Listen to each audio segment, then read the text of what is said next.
Tension ஆகுது. நம்ம பிரதர்லாக்கு corona bed தேடி புடிச்சு அட்மிட் பண்றதுக்கு டென்ஷன். அப்படியே? ஆமா. எங்க அட்மிட் பண்ணிருக்கீங்க? எங்க அட்மிட் பண்ணிருக்கீங்க சார்? சேலத்துல தான். ஸ்கோர் ஏதோ 17/25 அப்புறம் 5 அப்படின்னு எல்லாம் ஏதோ ஸ்கோர் சொல்றாங்க. உங்களுக்கு ஒன்றும் தெரியல. Look serious. சார் யூடியூப்ல லைவ்ல போகுது சார் இது இப்போ. நல்லது. தேடி அட்மிட் பண்றதுக்கு டென்ஷன். அப்படியே? எங்க அட்மிட் பண்ணிருக்கீங்க? எங்க அட்மிட் பண்ணிருக்கீங்க சார்? சேலத்துல தான். 17/25 அப்புறம் 5 அப்படின்னு எல்லாம் ஏதோ ஸ்கோர் சொல்றாங்க. உங்களுக்கு தெரியல. Look serious. சார் யூடியூப்ல லைவ்ல போகுது சார் இது இப்போ. ஆமா யூடியூப் லைவ்ல போகுது. நல்லது. தேடி அட்மிட் பண்றதுக்கு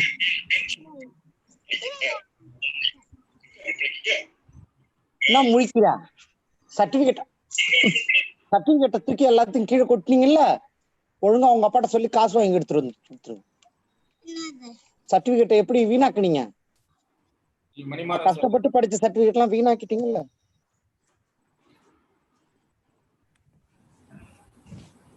ஸ்ரீ சார் சொல்லுங்க சார். நீ கொஞ்சம் ப்ரிப்பரேஷன் அரைகுறையா தான் இருக்கும். பார்க்கலாம். பரவாயில்ல சார். இந்த பிரதருங்களாப்பா பாரி? சார் இந்த பிரதருங்களா? என் தங்கச்சி வீட்டுக்காரரு சார்.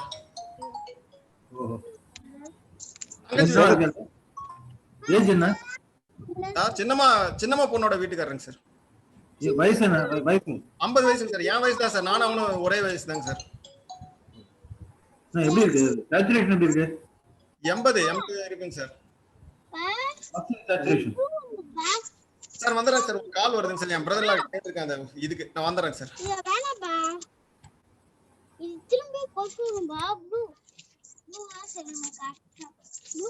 குடுறா குடு. மணிமாறன் சார் நீங்க லைவ்ல இருக்கீங்க.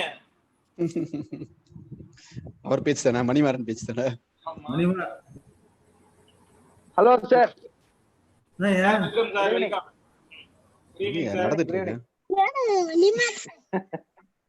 விஜய் எக்ஸசைஸ் பண்றீங்க? இப்பதான் வந்த ஜிம்முக்கு.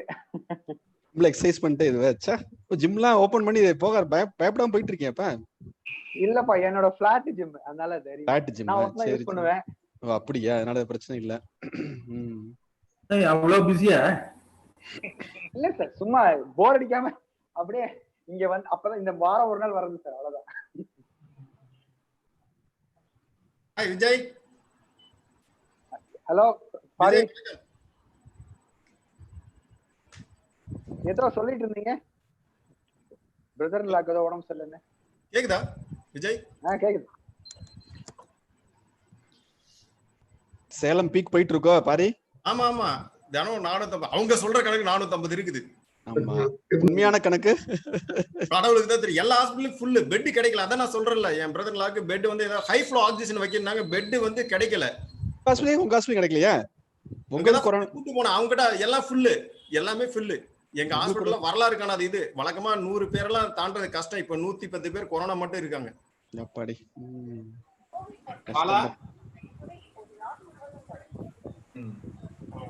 Sir welcome sir. வணக்கம் சார். Good morning sir. விஷயம் வந்து சேலம் கள்ளக்குறிச்சி எல்லாத்தையுமே ஃபேஸ் ஓகேவா? ஓகே ஜஸ்ட் ரிமைண்ட் பண்ணா குட் பாப்பி. பாரி சார். விநாயகர் மிஷன் இந்த சேலம் கள்ளக்குறிச்சி சேலம் எல்லாத்துக்குமே ட்ரெயின் ஆகுதுன்னு நினைக்கிறேன். ஜெயங்கொண்டம் விழுப்புரம் வரைக்கும். ஆக்சுவலா வந்து முன்னாடி வேண்டிட்டு இருந்தான். விழுப்புரம் ஸ்ட்ரெயின் ரொம்ப சீரியஸா இருக்குது, சேலம் ஸ்ட்ரெயின் அது பரவாயில்ல அப்படின்ட்டு. ஆனா இங்க விழுப்புரம் கள்ளக்குறிச்சி தான் நிறைய கேஸ் சேலத்துக்கே வரும். அதான் சேலம் எல்லாம் இந்த பக்கம் வந்துருது. கோயம்புத்தூர் எப்பவும் அவங்கள பொறுத்த பக்கத்துல பெரிய ஊருக்கு தான் போவாங்க. அந்த ஒரு டாக்டர் தான் நல்ல டாக்டர். அந்த ஒரு டாக்டர்ட்ட வைத்தியம் மாத்திக்க மாட்டாங்க. கோயம்புத்தூர்ல விக்ரம் கோயம்புத்தூர் நிறைய வந்துருச்சு உங்களுக்கு. கோயம்புத்தூர்ல பெட்ஸ் இல்ல. எங்கேயுமே இல்ல. எங்கேயும் பெட்ஸ் இல்ல. இப்பதான் சிம்டமேட்டிக் அப்படின்னா வந்து பயங்கர இன்ஃப்ளூயன்ஸ் பண்ணி யாராவது வெளியில போனாங்கன்னா அப்படியே அந்த பெட் ஆக்குபை பண்ணணும். அந்த மாதிரி போயிட்டு ஹாஸ்பிடல் எப்படி இருக்கு? உங்க ஹாஸ்பிடல் ஃபுல்லா தான் இருக்கா? அந்த காலத்துல கௌரி சங்கர்ல துண்ட போட்டு உட்கார்ந்து சாப்பிடுற மாதிரி வச்சீங்களா? பெட் பிடிக்கிறது அவ்வளவு சிரமமா இருக்குது. சீரியஸா தான் வந்து ஓபன் பண்ணோம்னா ஆமா பண்ணா ஓபன் ஆயிடுமா? அதிசயமா பாலா வந்திருக்காரு. எப்படி வருவாரு? Hello hello. இல்ல வீடியோவா வந்திருக்கேன். Good evening, good evening. தரிசனம் சார், ரெண்டு பாலாவும் பக்கத்து பக்கத்துல இருக்கீங்க சார். என்னோட பாலமுருகன் சார் வேணாம். பாலமுருகன் சார் வீடியோ ஆன் பண்ணுங்க. பாலமுருகன் சரி. இருக்காரு. Good evening, good evening to all. Good evening sir. Good evening, good evening all. Good evening sir. Ramesh sir, Suresh Babu sir, எல்லாருக்கும் good evening. Good evening, Bala. Good evening. Good evening sir. Good evening to all. Advance கம்மி. 5 நிமிஷத்துல start பண்ணிடலாம் sir. நீங்க நான் first presentation. நானா? சரி, okay. Chennai குறைஞ்சிருச்சா sir? Chennai number வந்து 1200 போயிட்டு இருக்கு இன்னும். அதே நம்பர் தான் சார். ஒரு 2 முன்ன பின்ன வருதுங்க சார், அவ்வளவுதான். 1290. The hospital, private hospital beds லாம் ஃபுல்லா இருக்கு. But I think they wanted to start and some other hospital government side ல இருந்து இன்னும் beds are available still. என்ன பாலா, கரெக்ட்டா? Yes sir. Bala welcome. Thank you. At last Balamurugan Saturday meeting வந்தாச்சு. Balamurugan sir, பாக்குறேன். வாங்க பாலா. வணக்கம். யாரு 2-3 பாலா இருக்காங்க. யாரு பாலா? எந்த Bala? Balamurugan. Palamurugan, Raghavendran and Devanand, Thiruvallur, they should talk about their experience. They have the maximum number of experience. நாங்கலாம் ஆபரேட் பண்றது இல்ல. ஒரு துரத்தி விட்டுறோம். ஜிஹெச்ல துரத்தி விடுறோம். சர்ஜரி பண்றது இல்ல sir. Elective don't to elective emergency surgery. தான் சார். எமர்ஜென்சி தான் சார் முக்கியம். நமக்கு எமர்ஜென்சி தான் சார் ப்ராப்ளம். Palamurugan, GHல வந்து with corona patients இருக்கும்போது எமர்ஜென்சி நியூரோ சர்ஜரி பண்ணிட்டு தானே இருப்பாங்க இல்லையா? ஆக்சுவலி எமர்ஜென்சி அங்க பண்ணிட்டு இருக்காங்க சார். இப்போ ஆஸ் ஆஃப் நவ் நான் ஜிஹெச்ல இல்ல சார், கீழ்பாக்ல இருக்கேன். ஸோ ஸ்டெபிலைஸ் பண்ணிட்டு we are referring the patient to அங்க அனுப்புறோம். பட் த ப்ராப்ளம் இஸ் அங்க ஸ்பைன் எமர்ஜென்சி யாருமே எங்கேயுமே பண்றது இல்ல sir. Subluxation, fracture, spinal cord contusion still they are suffering. Brain emergency everybody is taking up cases எடுத்துறாங்க. But spine emergency கொஞ்சம் போட்ற கொஞ்சம் மெதுவா டிலே ஆகுது. ட்ரீட்மெண்ட் டிலே ஆகுது சார். அதான் ப்ராப்ளம். ஸோ அந்த ஹெட் இன்ஜுரி கேசஸ்ல வந்து பழைய மாதிரி டெய்லி 2 கேஸ் 3 கேஸ் இருக்குமே, அதே மாதிரியே போயிட்டு இருக்காங்க. Head injury emergency they are taking sir. எம்எம்சில பண்றாங்க. ஒன்லி ஹாஸ்பிட்டல் ஓமந்தூரார் மல்டி ஸ்பெஷாலிட்டில எலக்டிவ் கேசஸ் பண்ணிட்டு இருக்காங்க. அங்க என்ன பண்றாங்க? Elective they are doing. Suresh Senthil அவங்க டீம் எலக்டிவ் பண்ணிட்டு இருக்காங்க. கொஞ்சம் கேட்டகரைஸ் பண்ணிடுறாங்க சார். ஏன்னா அங்க நான் கோவிட் சென்டர் அது. ஓஹோ, ஓமந்தூர் ஆல்சோ கோவிட் சென்டரா இருந்தது இல்ல? ஓமந்தூரார் மெடிக்கல் காலேஜ் வந்து மல்டி ஸ்பெஷாலிட்டி வந்து நான் Covid centre. So they are தனி கேம்பஸ் சார். தனி கேம்பஸா உள்ள மெடிக்கல் காலேஜ்? தனி கேம்பஸ் சார். அப்படியே? ஓ சரி சரி. ஆரம்பிக்கலாமா? பண்றாங்களா? செல்வா சார் ஆரம்பிக்கலாமா? ஆரம்பிக்கலாம். ரெடி, நான் ready. Welcome you all for the 20th TANS meeting, TANS webinar. In the webinar வந்து we have two topics which are very very important. Current scenario la covid 19 la what things are going on அப்படிங்கறத பத்தி first partலயும், second partல acute subdural which is a bread and butter of every neurosurgeon, that அத பத்தியும் discuss பண்ண போறோம். Now I call Silam Tukuran sir to share his screen. Sir, now you can share your screen, sir. Now I mute all the persons. Once the presentation is over, I allow everybody to interact. Thank you very much. Sir, Silam Tukuran sir. Sir, நீங்க unmute பண்ணிக்கலாம். Selva sir நீங்க unmute பண்ணிக்கலாம். Yes sir, unmute இருக்கு. Okay, you can share your screen, sir. Screen வந்துருச்சு sir, நல்லா தெரியுது. Okay sir.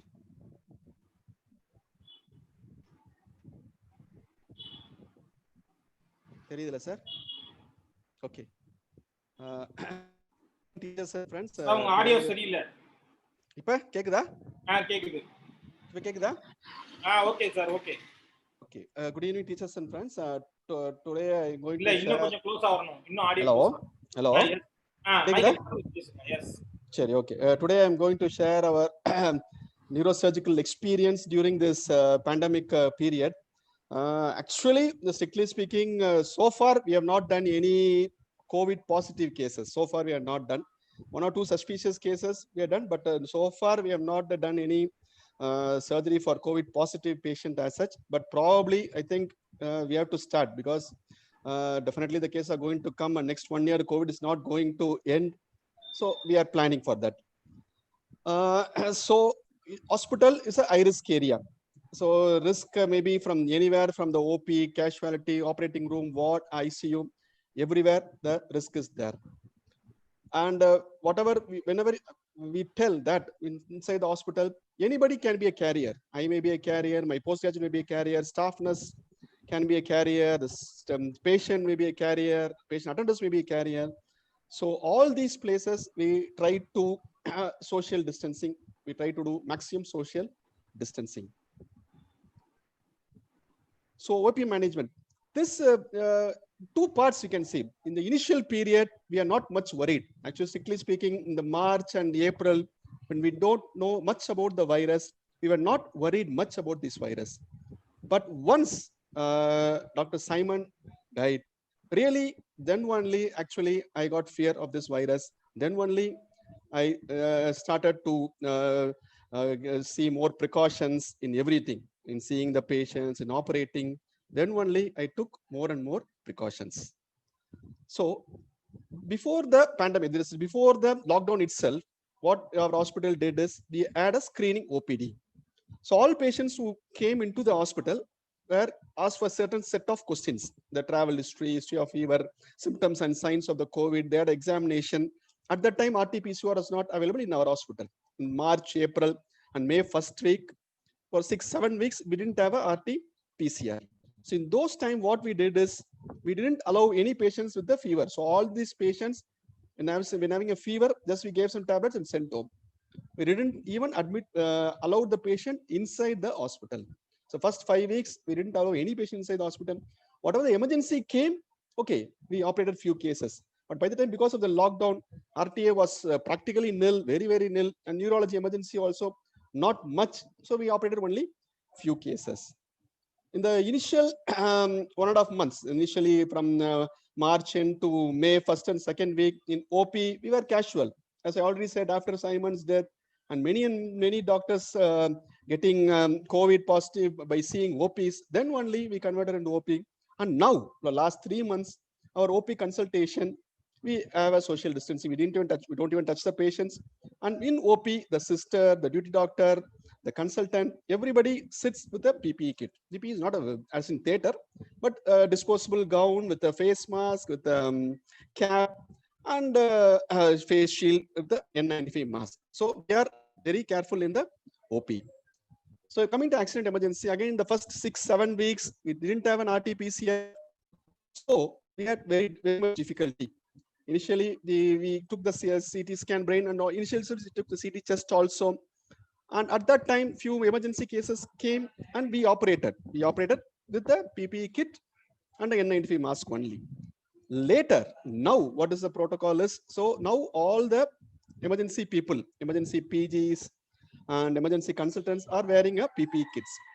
So all the patients which are coming with the unconscious or head injury patients, all patients are done a CT chest screening. An intubation is done by the emergency people with the PPE and proper sedation. And after that, the respective department consultants or postgraduates enter the ER with the personal protective equipment. Our hospital is 800-bed hospital with all the departments, but a place a little bit a crunchy space. So we had a very difficult time after we started doing the COVID cases, because we have to have three sets of. One set is where we have to admit the patients who are COVID negative. That is routine cases. One patients where we have to admit before the COVID has become positive. That is, we are admitting, we're doing the test, but test comes 8 to 10 hours. So we have to admit the patient one pre-admit ward. And once the patient is negative, we shift it to the respective department. If the patient is positive, we have to shift the COVID ward. So we have to have 3 separate enclosures, and really we had a tough time because it is a fairly cramped up space, and we had a very difficult in having a pre-COVID, COVID, and post-COVID ward.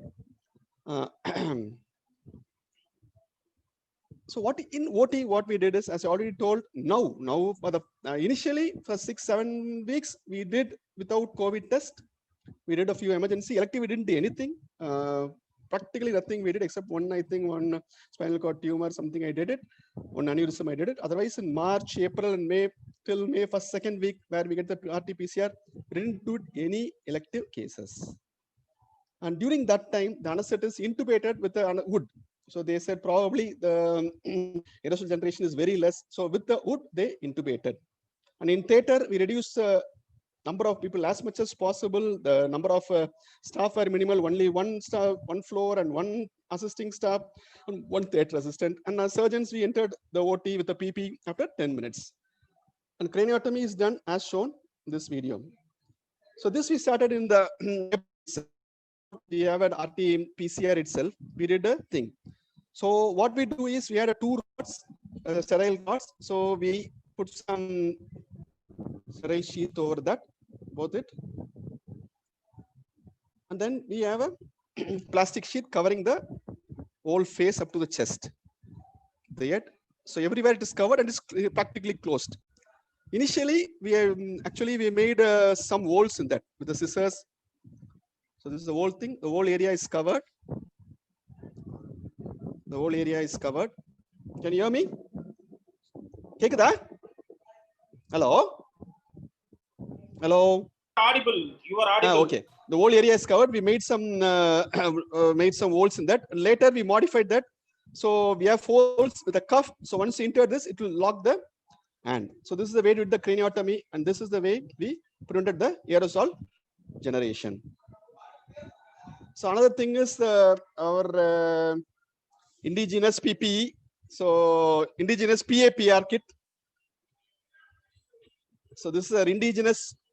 This is an indigenous PAPR kit. What we did, and we operated. So probably by these measures, we prevented the aerosol spread. Even though these are COVID negative patients, we are taking all the precautions because the patient, though COVID negative, the sensitivity is 80 to 90%, 10 to 20%. Still, we may miss in the period. This is our neuro ICU. It's 11-bed ICU. It's been a long, this last 4-5 months, it is never full actually. Before the pre-COVID area, 80-90% it will be full. But now, in the past 4 months, it was never fully occupied. And even in ICU, this is the way we take the rounds. So the distance, the social distancing we are maintaining. This is a postgraduate, this is a mediate, this is a staff nurse. So other staff nurses are with the patient. So their strict barrier nursing is done. Now all the staff nurses are with the disposable gown, disposable wiper, everything. So even though these are COVID negative patients, we are taking all the precautions. So already fair. In the last, what happened is initially 6 weeks, okay, there was no RT-PCR. Once RT-PCR came, we started doing. And at that time, the bus was open for about 2 to 3 weeks and TASMOG opened. Again, the cases increased. But suddenly again, when the buses were stopped, the cases in Madurai started increasing in June. And what happened is all the staff nurses, many staff, many of our hospital, many our own department, doctors, everybody, many people got affected by COVID. And what happened in June is June and July, June 2nd week to July end, we had a lot of positive cases. That is in-house, that is staff nurse, everybody. So the workforce became very less. And by June, we had started admitting all the COVID patients. That also became increase in numbers. And all the PGs has to go for the COVID duty. So this was the problem. So we had a workforce also became reduced in this 1.5 months, July to June. And again, that period, the anesthetists were really worried to give anesthesia, and we didn't do much cases in that period also. So in the first 4.5 months, nearly 2 to 2.5 months, practically we didn't do any major elective patients. So on a whole, there was a 50% reduction in our workload. 50% reduction in our workload. But still, apart from this, still we did about 35, 36 tumors, around 11 aneurysms we treated, apart from other emergencies and other elective patients. So trauma, the only one good thing which occurred in this pandemic is trauma is very, very much reduced, in at least in private setup. I don't know about the government setup. Trauma is very much reduced. Normally in our NR room, that is a neuro rehabilitation, we have at least 8 to 10 patients on tracheostomy, at least 8 to 10 patients on tracheostomy at a given time. At a given time, we have 8 to 10 patients on tracheostomy. Now we have only 1 or 2 patients maximum. So the only good thing to happen in this is that trauma has been practically reduce. So future, the only thing, the problem in future is how are you going to manage the patients who have recovered from COVID and now coming with some neurosurgical emergencies or elective neurosurgery, mild, moderate disease and severe diseases, how they are going to behave, how they are going to withstand anesthesia for major procedures. So no, I think nobody knows the answer for this. If anybody knows, they can throw some light in this. So this is really going to be a tough job in the future. We are going to manage the recovered COVID patients. So final home, again, as I already told, each one may be a carrier. So be aware, even though we do a COVID test and it becomes negative, but it's not 100% foolproof. And be aware of the patient attenders, because again, in our hospital, we are not doing COVID for the attenders. So they may also be carrier. So our safety is more, it takes the priority. So be safe. Thank you for your patient listening. Thank you. அவ்வளவுதான் sir, முடிஞ்சிச்சு sir. கேக்குதா sir? Hello hello sir, hello hello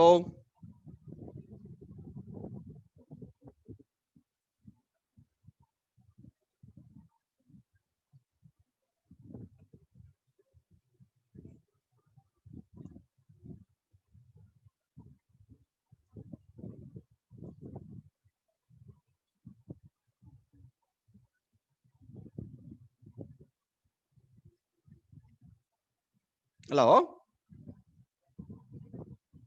sir, கேக்குதா?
Sir, sorry for the interruption.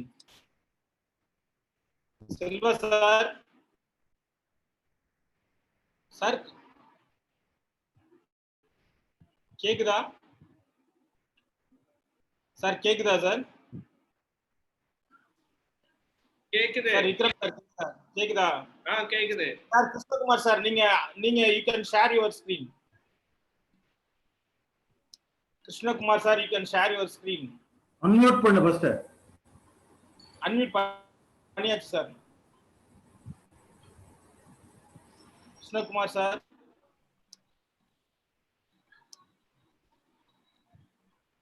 Yeah.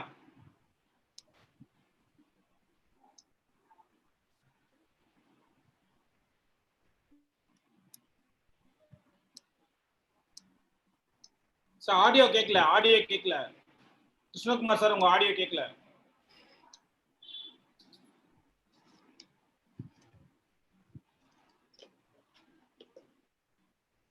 Sir உங்க audio கேட்கல. Krishnakumar sir audio கேட்கல.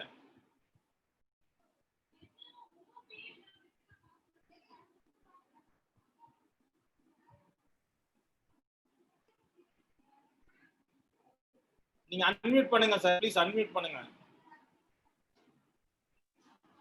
இல்ல not okay இப்போ enable ஆயிருக்கீங்க, sound வரல. உங்க சவுண்ட் வரல, எதுவுமே கேட்கல.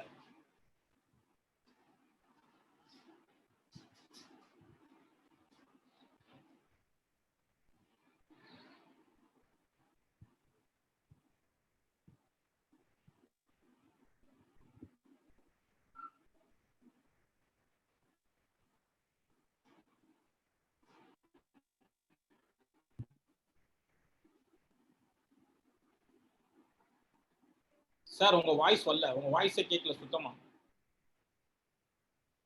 சார் உங்க வாய்ஸே சுத்தமா கேட்கல, இப்பயும் கேட்கல. மைக்ல சம்திங் ராங், உங்க கம்யூனிகேஷன் சம்திங் ராங். சார் இப்ப கேக்குதா சார்? கேக்குது. Okay. So good evening one and all, and I am going to talk about the changing trends in neurosurgical practice between April and the August SIMS hospital experience. So first, before going into the topic, I want to just share you something about the COVID surge trial, which has started in June 2020. The main aim of the trial was to identify the percentage of mortality and the complications in the COVID-19 patients. So this study is in collaboration study of 1,128 patients, and 50% of the post-operative pulmonary complications occurred in COVID-19 patients. And there is a 20% increase in mortality. This is an ongoing trial with 86 countries involved in it. So neurosurgical response in COVID-19 pandemic can be divided into 3 phases. This is our institute protocol, what we are following in our institute. So phase 1 is a pre-protocol phase, which is from mid-March to 26th April. And second phase is the initial protocol phase, that is from April 27 to June 30th. And third is a consolidated phase from July 1st to till date. So in early COVID period, the pre-protocol phase, there was uncertainty, ambiguity, information, misinformation, fear, panic, scarcity of resources, unfamiliarity, logistic and infrastructural issues. There was a lack of clarity, planning and instruction from the authorities. So in the early COVID period, that is in the pre-protocol phase, our main objective was avoiding getting COVID-19, and most of the healthcare workers were not affected, and our own safety was the priority. We were learning from Italy and China. COVID-19 cases were less, but fear was very high. No RT-PCR at that time, no clear guidelines regarding the CT test. Only emergencies were done, and the categorization was mainly based on the CT test and clinical symptoms.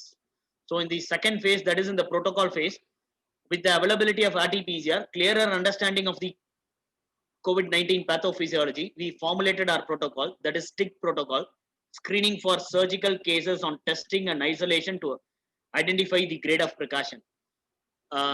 We followed institutional quarantine in most of the semi-elective patients for 5 to 7 days. Fear needs to be rationalized, and important to identify the potential risk of a pre-surgical patient in COVID-19 and optimizing the use of PPE in surgical. Yeah. So this is our protocol. Our protocol is mainly based on the testing status, isolation status, and also the surgical procedure, whether it is emergency, semi-emergency, semi-elective. Based on that, we have divided into 3 grades, which we followed. So this is the basic protocol that we follow. And why grading of precautions? So it gave us a very clear communication of necessary protection and also to be used by the all healthcare workers associated with care of the patient. Safety of the patient was also the priority. So why the grading? Where to admit the patient? What transport or route to be used? What protection by the auxiliary workers? What is the operation theater precautions? What is the post-op care precautions? So rationalizing the fear, we were able to operate more number of COVID on semi-emergencies and elective cases. So what is a grade 1 precaution? Grade 1 precaution is wearing N95 mask, gown, shoe cover, and goggles. This is the first image is showing our transport people who's wearing a N95 mask and shoe covers. And second is a anesthetist and the surgeon wearing N95 mask, gown, and shoe covers. And third is the surgeon, assistant surgeon, and the staff. So what is grade of precaution 2? It is grade 1 precaution plus jumpsuit for surgeon, assistant surgeon, anesthetist, and assisting staff. So transport people, they'll wear only N95, goggles, gown, and shoe cover. But anesthetist, surgeon, assisting surgeon should wear a jumpsuit along with the grade 1 precaution. The surgeon who joins 20 minutes after the aerosol generating procedure, that is after intubation and drilling, can wear only can wear PPE level 2. In this image, you can see. So grade 3 precaution. This is grade 2 plus jumpsuit. Everyone, including the transport staff, circulating staff, operating surgeon, assistant surgeon, anesthetist, everyone should be wearing a grade 3, level 3 PPE. So this is our protocol. So the grade 1 patient will be admitted in the lowest risk zone. Standard precaution, universal precautions, level 1 PPE will be followed. Post-operatively, patient will go to the neuro ICU. And grade 2, patient will be admitted in the moderate risk zone. Transfer from the ward with the nurse and the transport staff wearing PPE level 2. That is N95 mask, gown, glove.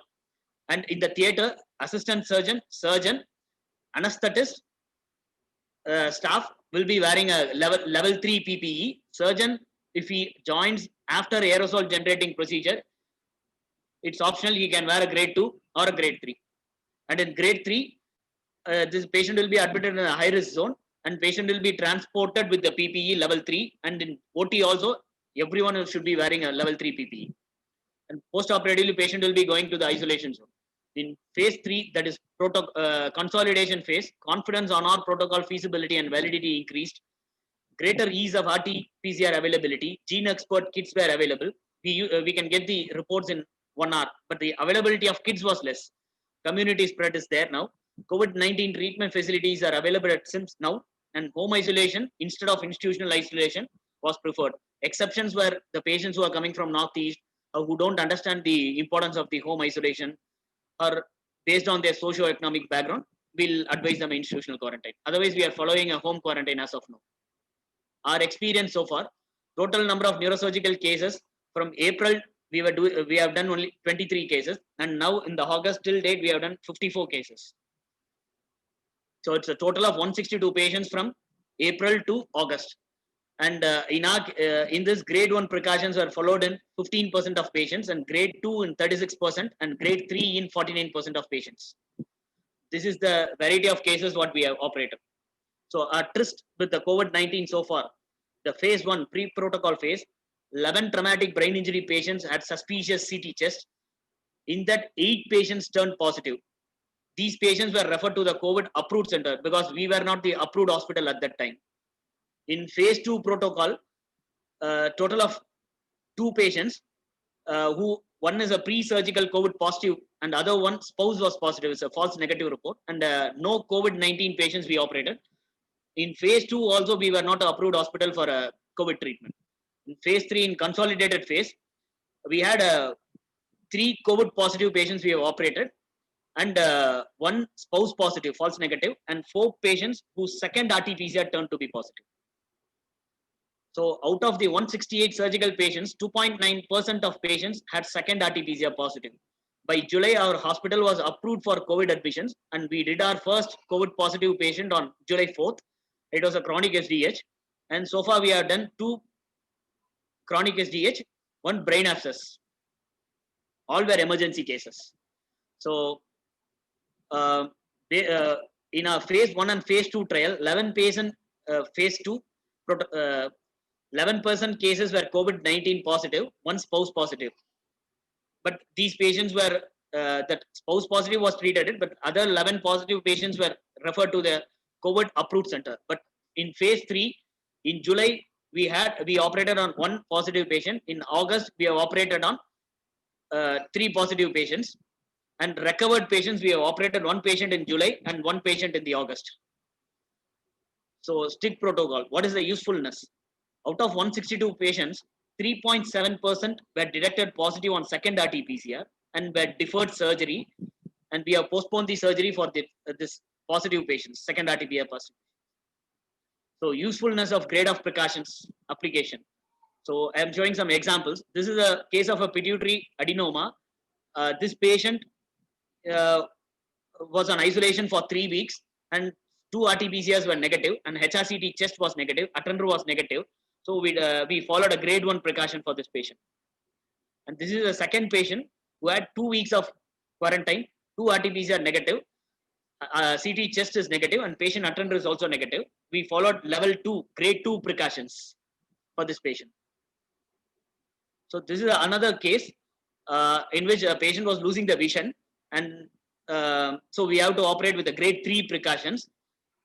There was isolation was not more than 3 days, so we did a transseptal approach. We used a nasal speculum. We did it with the grade 3 precautions. So unreliable history.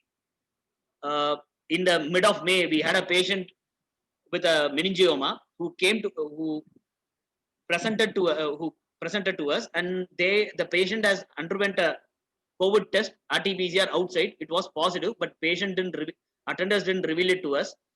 Patient CT chest was suspicious. When we repeated the RT-PCR, it was positive. That time we didn't have approval, so we have to refer the patient to the COVID approved hospital. Later, importance of attender RT-PCR. This is a case of a chronic SDH. In this patient was negative, but the attender, his wife, was positive. It's a false negative. We have to take it as positive and we operate. Why second RT-PCR is important? So this is a patient who is a case of an intradural extramedullary tumor. She had a CT chest done, which was negative. First RT-PCR was negative, and when we repeated the second RT-PCR after 5 days of isolation, it was positive. So she was deferred surgery, and we have asked her to come back after 3 weeks. So this is another example. It's a case of pituitary adenoma. This patient CT chest was normal, and RT-PCR, first RT-PCR was negative, and we repeated the second RT-PCR after 5 days, 1 week, that was positive. So she was deferred surgery, and we have asked her to come back after 3 weeks. So CT chest, it has a high sensitivity but a low specificity.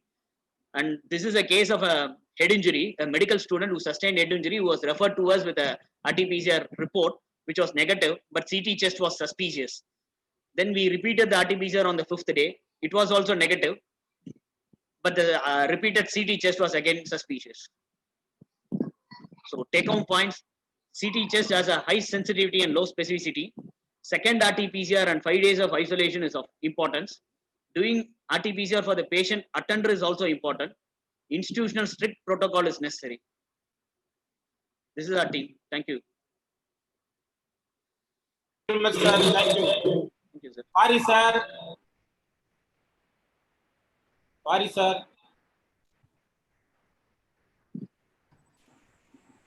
வந்துட்டேன்.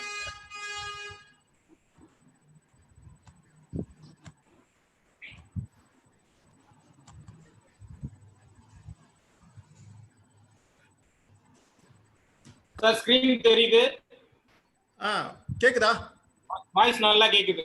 Okay, ஆரம்பிச்சாச்சு. Okay, good evening. Today I had some emergency work, so some guests also.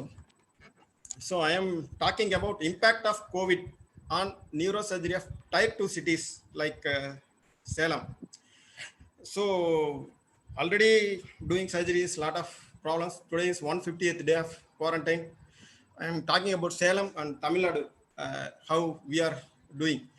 Hearing, no? Are you hearing? Sri? Sir, yes, we okay. are able to hear you. I am working in 3 hospitals, WIMS hospitals and SKS hospitals, and rarely I used to operate with Dr. P. Sundarajan sir, Neuro Hospital. And the cases are keep on increasing, and now bed availability is a big problem for COVID patients. Not our cases, yes, they are less. Pre-COVID era itself, we used to operate more than 95% cases under CM schemes, copied with them, or some other insurance only, most of the cases. We are not corporate or not like government hospitals. We are like Tirisanga hospitals. We can call it as corporate hospitals, but the paying capacity of the people is very low, and we cannot survive without insurance. That is the biggest problem. And affordable patients, most of the time they move away to bigger cities like Coimbatore, Bangalore or Chennai. Bangalore is 200 kilometers, Coimbatore 160 kilometers, and Chennai is 300 kilometers. So they prefer to move to bigger cities. And most of the time, poor among the poor only come to us. Sometimes they may not, they don't want to stay in GH. That is the reason they are coming to our hospitals, like ours also, like GH only. And rarely emergency cases, when they cannot go to big city, they may land up. And how it affect, I am going to talk in each surgeon's perspective, hospital management, insurance, and health authorities, how it affects everyone. And tier 2 city problems are unique and specific. Usually people are having the mentality that most of the doctors are facing this big cities, big doctors available, big hospitals will be there. So if you are explaining the high risk and poor prognosis, they will think that inge mudiyam soltanga. That is their response. And if they always want to tell that we have tried our level best in the best center in that region, so they want to go to a bigger cities. Recently, 2 weeks ago, when I was giving a talk in webinar, one doctor called me around 8 p.m. His relative got injury, and from SKS hospital, which is I can reach there by 2 to 3 minutes. He called me. I told him, you send the scan, sir, and I will come and see. It may take half an hour. One talk is over, another talk is. But by the time that they have not sent that WhatsApp image, it looks like acute SDH. Then they reached Coimbatore. And so there the doctor told it's poor prognosis. They taken the case back, and she died subsequently. So most of the time we are acting as a referring doctors to big centers. Initial days, some 12-13 years back, somebody is coming and asking me, can you give a referral letter to Nimmans or Coimbatore? I used to get irritated. Do you think that I am studying here for this purpose? Now I matured, and I know if they want to go anywhere, happily I send them with a referring letter. Which doctor you want to meet, I can talk to him like that. So that is the maturity. And now a new trade of patients are there in our places, like they don't have money, only insurance is available. Can you do that? Sometimes I used to get a phone call from the patient. I don't know the disease, I never seen the patient, but I used to get a call that sir, நீங்க அங்க காப்பீட்டு திட்டத்துல பண்ண முடியுமா, extra காசு கிடையாது, கேஸை பார்த்துட்டு தான் இப்ப சொல்ல முடியும். நோ நீங்க பண்ணீங்களா மாட்டீங்களா, முடியாதுப்பா. Then they will not, most of the time they may not turn up. That is the situation here. And another biggest problem is money is okay, we can accept, we can manage with insurance, we can talk to management, we can do something. But another thing is they are not ready to take any risk also for their relatives. And நீங்க பார்த்து எது வேணாலும் பண்ணுங்க doctor, but they don't want to take any risk. ரொம்ப கேட்டீங்கன்னா எங்க மாமா அங்க இருந்து வராரு, that is the answer you used to get. And they are not willing to accept the morbidity and complications, and they always ask guarantee warranty. That is the biggest problem. So at the same time, these people will accept the mortality and morbidity in big centers, and they are ready to pay. Here they will ask for copy to them, they will go and spend lakhs and come back. That also we know. And so now there is no fault of them. It's we have to change our mindset. Whoever is coming to us, we have to do our best. That is the criteria. So for neurosurgeon, what is the problem? Finding a case itself is the biggest problem. my senior colleague used to say, Dr. Gurunathan, ஜல்லடை போட்டு சலிச்சாதாங்க case கிடைக்கும் அப்படிங்கிற. Finding a case itself is a biggest problem. Then you have to convince them for surgery. Then they will ask insurance. Only with insurance these things we can manage, and the management should be happy. You have to make money for them, and if you are they have to stay in a short period, limited consumables, good surgery without complications, then only you can sustain. That is the problem. And if you are doing some additional procedures like tracheostomy or ELD, lumbar drain, anything, everything is cost in private setup. And investigations, if you are doing extra investigation, it's a burden. So you have to do within that limit. That is the important thing and important issue, and that is causing more stress for you than your real work. And COVID-19, the scenario has been changed. Even neurosurgeons, all of us are feared. No one have any clue initial days. Now it's better. Expenditure has been increased even for us. We have to wear PPE, mask, consumables, disposables. We are not using any reusables most of the time. Particularly for surgeon, it's a fear because of the disease, about future and family and a lot of commitments and financial burden. Particularly for us, our salary has been 60% of our salary has been cut, and in some hospitals no salary has been paid, and they are case basis. It has been started in few hospitals in Salem, and isolation, depression, and my family is staying away from my house. Only myself and my wife is staying alone in Salem because we are going to hospital. That itself is a big stress for us, and we have to take care of the safety of our own and subordinates, and there is pressure from the management from many aspects. Case load is less, and in our hospital, WIMS hospital, they are reasonably good, but still they expect us to do cases, and there are a lot of confusions created by the district health authorities. They never allowed to do COVID test. Whenever I discussed with Dr. Suresh Babu sir or Ramesh sir, they used to, we are doing, but they are not allowing us to do. That is biggest problem. And safety of the patient, and they are most important. And personally, if you are wearing PPE kits, it's everyone knows that it's heat, sweat, headache, voice abuse because of loud voice, and excessive sleep.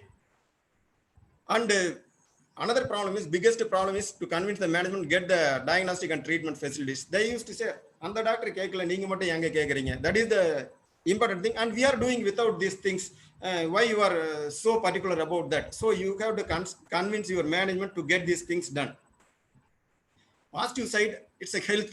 Actually, I feel my health has been improved. I have lost a few kg weight, and good food habit, most probably because we are not getting hotel foods and all.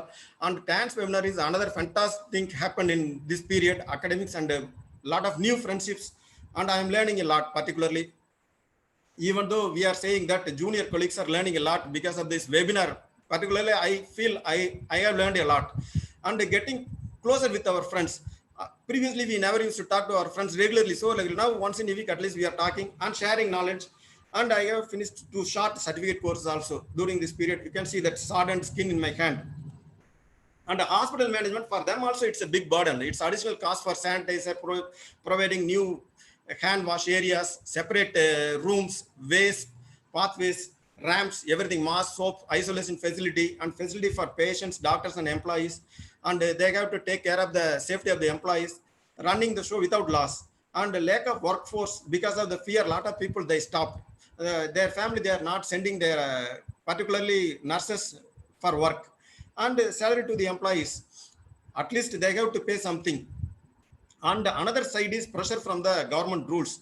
Our administration used to buy call now, oh, why he is calling like that? They are ruthless sometimes. And insurance, even before pre-COVID era, it's a big problem. And during our initial days, they started, all insurance has been stopped.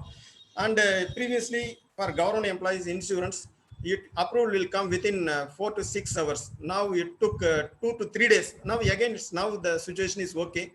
And CM CHS started after July only.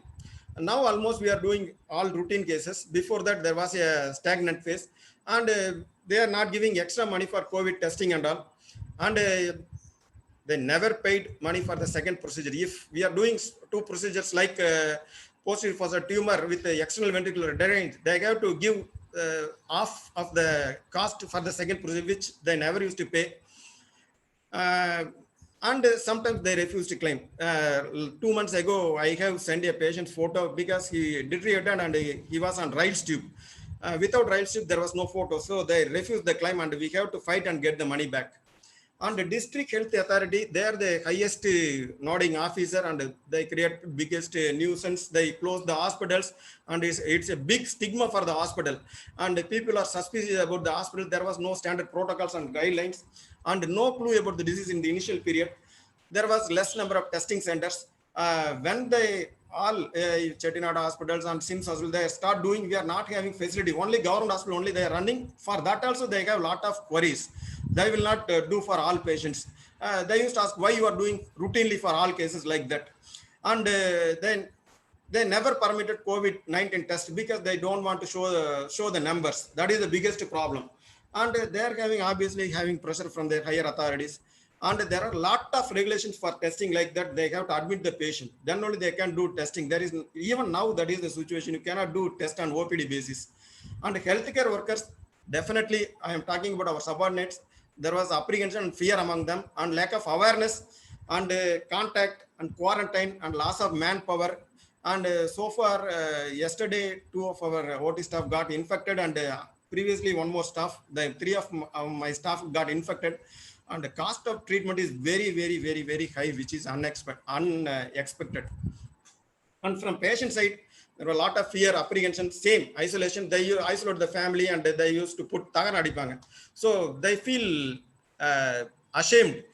Sometimes one of our staff's family, they published in the whole family members' name, everything has been published in the paper. So they feel it is a social stigma. And the expenditure, transport is the biggest problem for moving around there and here, and the extra stay. Previously, I used to admit the patient after working up the patient. Now we have to admit, so the extra stay, extra cost, and they are not able to reach the facility in time. Appointment time, they may not be able to reach because of lot of problems in the way, and they cannot able to go to the place of their choices. They are coming here because they are not having any other choice. That is another reason also. They are forced to get treatment at local places. And OPD workup, cross consultation, everything is difficult because our hospital time also lessened. There was delay in diagnosis and management also. So now testing facilities available and several diseases, only severe disease they used to admit only in government hospital. Mild and moderate cases managed in private centers. And very severe cases, even if it happens to us, we have to move to Coimbatore only. And personally, I have operated 3 hospitals from 19th March to 29th March. I have performed almost all surgeries except chronic degenerative disease and tracheostomy. That also last week I have to perform on tracheostomy for OMF surgeon with skull base because they have not informed the ENT surgeon. So I have to perform, which I had stopped. And 90 cases I have performed, 70 cases in WIMS and 15 cases in SKS hospital and 5 cases in Sundararajan Sir hospital. Among them, 4 cases were HIV positive and HBsAg2 2 cases and HCV 1 case. And most of them were tumors, trauma, all cases has been done. And my protocol was, first I would like to thank first NSI webinar by Dr. Sarath Chandra, Dr. N. Muthukumar and Vedantam Rajshekhar sir. They discussed a lot and still they are useful. And subsequently, we also discussed, Dr. Suresh Babu sir also given a lot of tips. And RT-PCR, I advised from beginning, I always insist RT-PCR and CT chest. Almost all cases, I could able to get it. Once the available in a government hospital, I used to try to get somewhere RT-PCR. And we are following like Selumuthu Kumaran and he discussed already social distance, visor, OT class, everything. And almost stopped the clinical examination. Fundus examination never done. Today morning, I afraid after SARS case. And only 1 case, EDH case, he was HIV positive also. And no surgery performed without RT-PCR and CT chest. This is the OT dress with PPE. And this is the case I have done yesterday. It's the D910 COX. This is a post-operative. Post-operative X-ray has to be taken. This was chest X-ray. And this is another case of bilateral chronic SDH. After surgery, this is the CT. He developed a left side acute SDH. I thought it SDH. Immediately I explored and it was EDH and SDH. Now patient improved and exhibited next day. And this is another case during that period. He had two lesions. One is cavernoma. He present with a 17-year-old boy with seizures. And he had another lesion also. I operated both in the same sitting. This was cavernoma, obviously, temporal pole. And this was grade 4 glioma. And advised RT, so far he has not turned up. And this is another 27-year-old male with HIV. Previous day CT shown small thin EDH, next day it was bigger. So I have to do surgery. I have to take a swab before surgery. Chest was normal, though taken up for surgery. This is another case of split cord malformation type 2 operated and doing well. And this meningioma I operated 2 days ago. It's a convexity meningioma, doing well.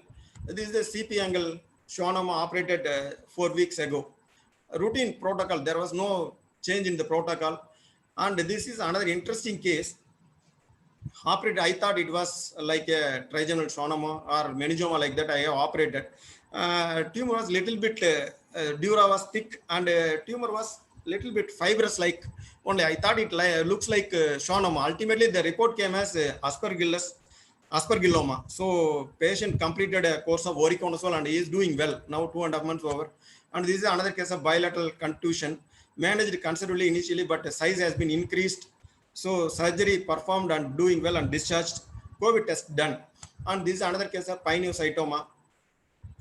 This patient also doing well. But unfortunately, this patient had hematoma at the EVD site. Later patient improved and this is the only pituitary case. For 5 or 6 cases they came, but because of long waiting time, they want only under skin, which was not feasible. So only one case I could able to do. This is the only case pituitary I have done in this period. And this is another case of C7 over D1 subluxation. And this is another case of medullary medulla glioma, the glioma on the brainstem, H3K27M diffuse midline glioma, WHO grade 4. Report came as initially local report came as ependymoma, but I advised radiotherapy and she is getting it. And this is another boy, young boy with brainstem glioma, operated 10 days ago. Yesterday he came for suture removal. He had some leak, so he is lying down. I put a stitch at the drain site. Otherwise, suture has been removed. Patient is doing well. So I was worried really about the infection, but there was no increase in the infection rate. Only one glioma patient died last week. Inadvertently, the ACA got damaged and in fact, ultimately I could not able to save the patients. Somehow I was unlucky to in treating chronic SDHs, 3 consecutive SDHs, they developed complications, 2 SDHs, 2 EDH. One patient had both SDH and EDH. Luckily, all of them survived. One case not operated, 2 cases reoperated, they survived. And 2 cases preoperatively, COVID test was positive. So they have sent back. After treating one patient supposed to come next week on glioma patient, insular glioma patient. Another case yesterday he's supposed to get operated, admitted and worked up. But unfortunately OT was closed because staff got infected. So post-operatively, I have not done routinely this corona test. So no positivity. So it's our business. We cannot avoid surgery. Consider all cases are COVID positive. We have to do with all possible precautions available in our place. It's not worth to sacrifice our life at the same time. It's not worth to sacrifice our life for simple procedures and patients with poor GCS. And follow your own safety precautions, whether other fellow surgeons are following it or not. And personally feel happy that we could able to manage so many patients successfully with who trusted us during this pandemic without getting the infection for me and my team with the available facilities in our city. And finally, this is the only take-home message. Most of you people should have got adequate insurance cover. If not, please take it. Avail insurance cover, and there is Corona Kavach policy is there. Please take it. Don't take it lightly. The expenditure is very, very high, even for mild and moderate disease. Severe disease, there is no question about it. you could have aware how much the Simon's family could spend. So please take care of your health. Don't take it lightly. Thank you. Thank you, sir. Thank you for the wonderful presentation. And thank you for the extensive list of cases you have operated during the period of COVID. Now I call upon Suresh Babu, sir. Suresh Babu, sir. Yeah.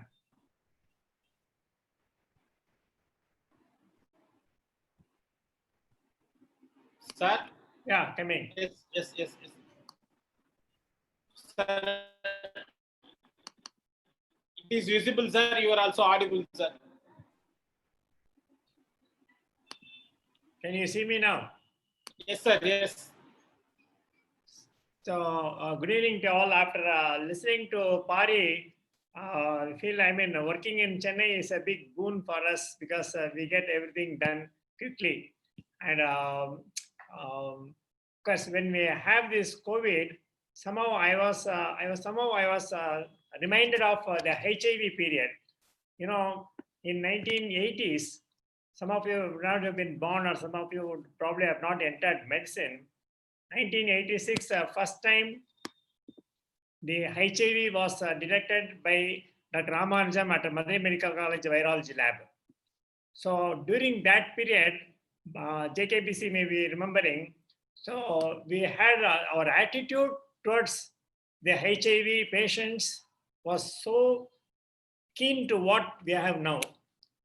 I'm not trying to compare the virus of COVID-19 or the HIV. I'm just comparing our attitude towards the disease. So in 1980s, no, we thought HIV is a fatal disease with a huge social stigma, and no doctor will be ready to operate on the patient. Public won't even touch the HIV patients. That was a social stigma, and no definitive treatment, and the surgery is never, because they will die of infective complications. But then now we know many HIV patients have normal lifespan. It is no more a stigma. It's just yet another disease. We call it differently as a retroviral disease. People living with HIV status, and we don't hesitate to operate on. You saw a Pari operate on 4 patients with HIV, not even one with COVID. So we don't hesitate to examine or operate on patients. Only thing is we adopt all precautions.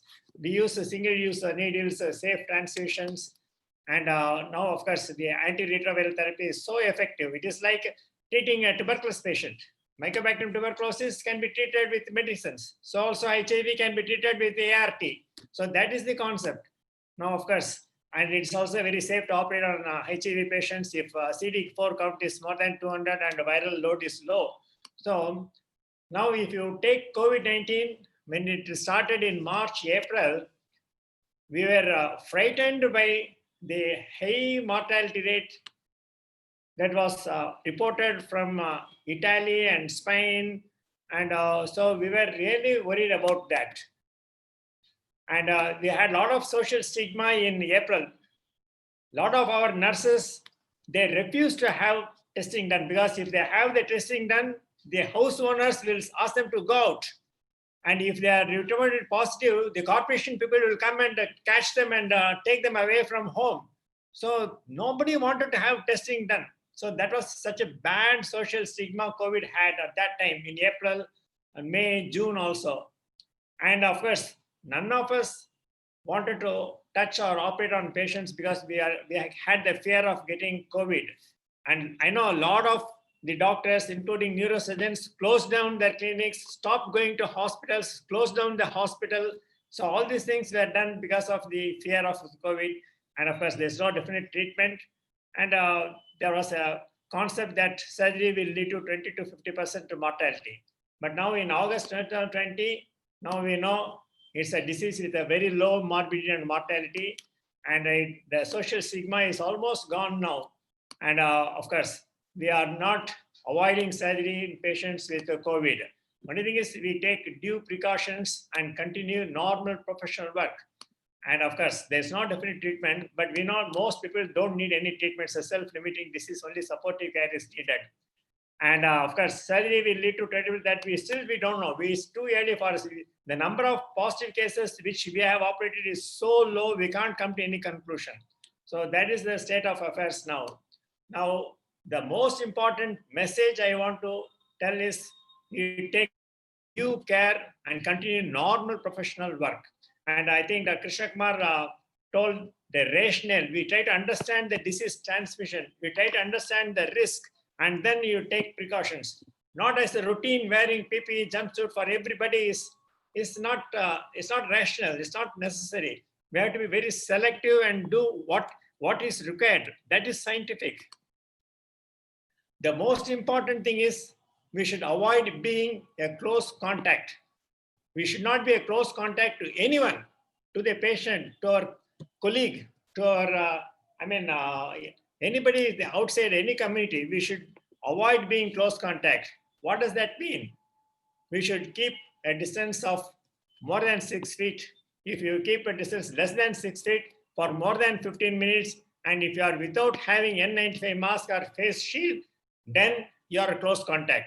If you are a close contact, you have the high risk of getting the infection or transmitting the infection from you to other patient. We don't want that. We don't want to transmit our infection to others. We don't want to get infection from others. So the other important thing is we should know what are the aerosol generating situations. If somebody is not talking, he's 6 feet away, then there's no aerosol generation. If somebody is talking, or really if it is coughing, it's a big, huge aerosol generation. But it's not under our control. If somebody comes and coughs, then we have no control over that. So in the operating room, what are the aerosol generating situations? Intubation, patient positioning, drilling, these are the aerosol generating situations, not otherwise. So that's why now if I join the operating team after the craniotomy, after 20 minutes, I don't wear jumpsuit. So we can be highly selective, and if you understand the disease transmission, then it is very simple. Of course, the most important thing, which none of you feel important, is avoiding hand-face contact. How do you get the infection? The infection is through inhalation of the virus. The next is by touch. By touch, it doesn't happen unless you touch the hand which is contaminated. If you take to the face, then you get infection. So that is under our control. So from the beginning of this COVID, I told all my colleagues that we should have hand-face dissociation. I told my colleagues, supposing I take my hand to the face, point out to me, immediately I go and wash my hands. Wearing the gloves is very important, because if you are wearing the gloves, it reminds us that you should not touch our face with the bare hand. The hand may be contaminated. We should avoid touching the hand to the face. So you wear gloves, and tell your colleagues that if you happen to touch your face with your hand, ask them to point out that way. You go and wash your hands, gargle your mouth, and then come back. So this is what I did. Now I see none of my colleagues, they touched their face with their hand. None of them.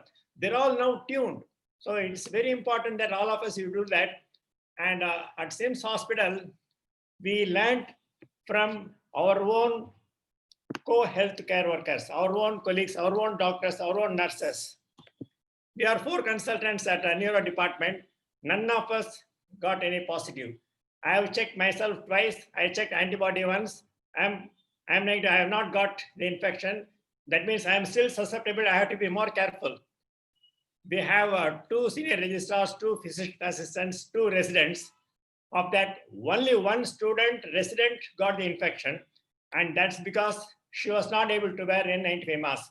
So she didn't use that, and that's the reason why she got the infection, but nobody else got it. The anesthetists, 3 anesthetists, they take due precautions. They got their own protocol. None of them got the infection.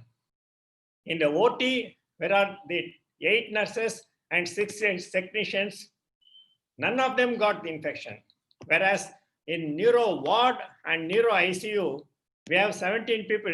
8 of them got infected. In fact, the number is small because some of them, they refused to have the RT-PCR. And when we checked the antibody later, they were positive. That means the number of this 8 is actually, it is more. So that's the trend. So what do we learn from this?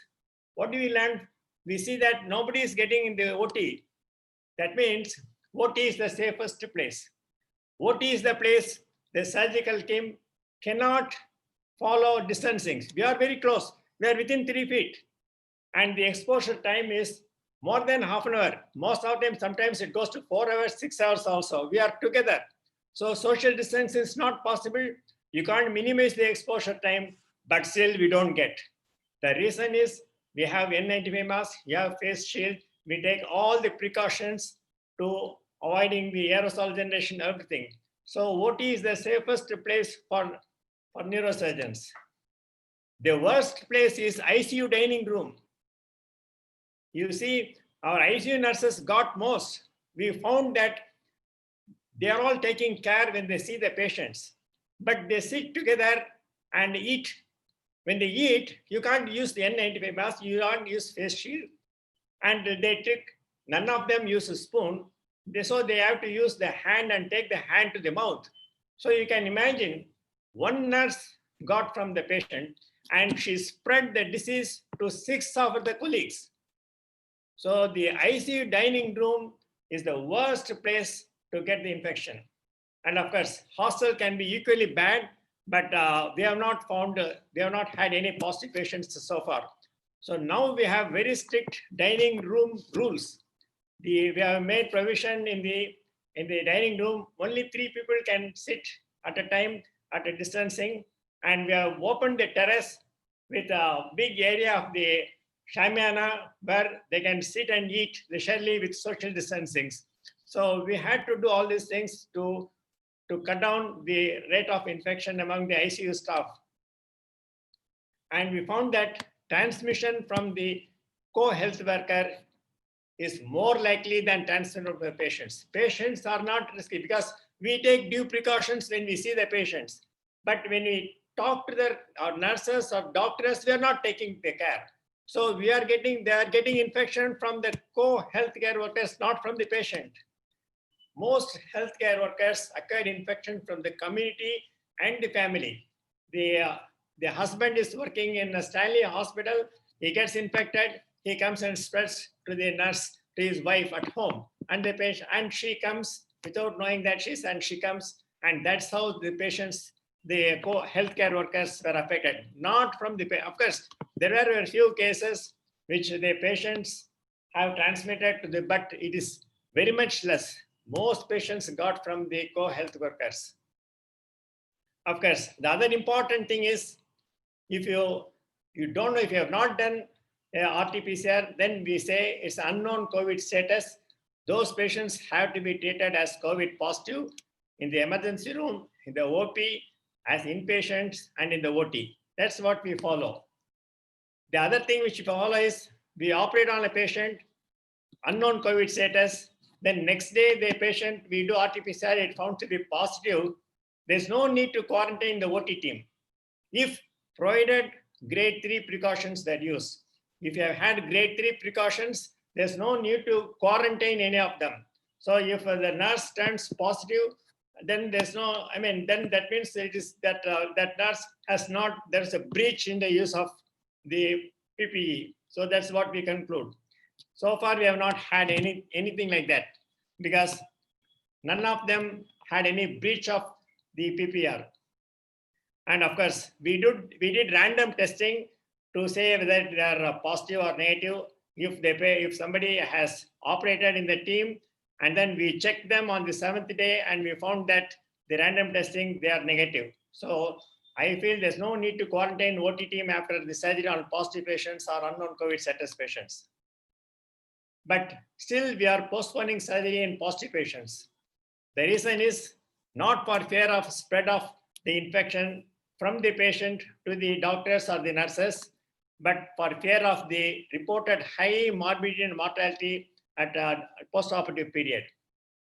Still, we are doing only dire emergencies, positive cases like a brain abscess. patients who are chronic stage, who are deteriorating the level of consciousness. Only in such cases, we are doing dire emergencies. Patients with ruptured aneurysm, we don't wait for the COVID result. Night if they come, we operate. We all the patients. So like that now we are segregating patients and we are very highly selective. We don't know the Indian data. We don't have Indian data. There was trial from the Tata Memorial. They operated on about 6 patients and nobody died. 1 patient died. And so it's a very, very low number. Still, we don't have the Indian data on the exact morbidity and mortality in COVID patients. But the Western report, what Krishna Kumar told, it is very, very scary. So we are still waiting. We are not operating on the COVID positive patients unless it's a dire emergency. We try to postpone the surgery for 2 weeks and ask them to come back. The other thing which I want to tell is there's no need to breach the principles of neurosurgery because of COVID-19. If a patient with colloid cyst comes, even if the patient is positive, excise the colloid cyst, not do just shunt.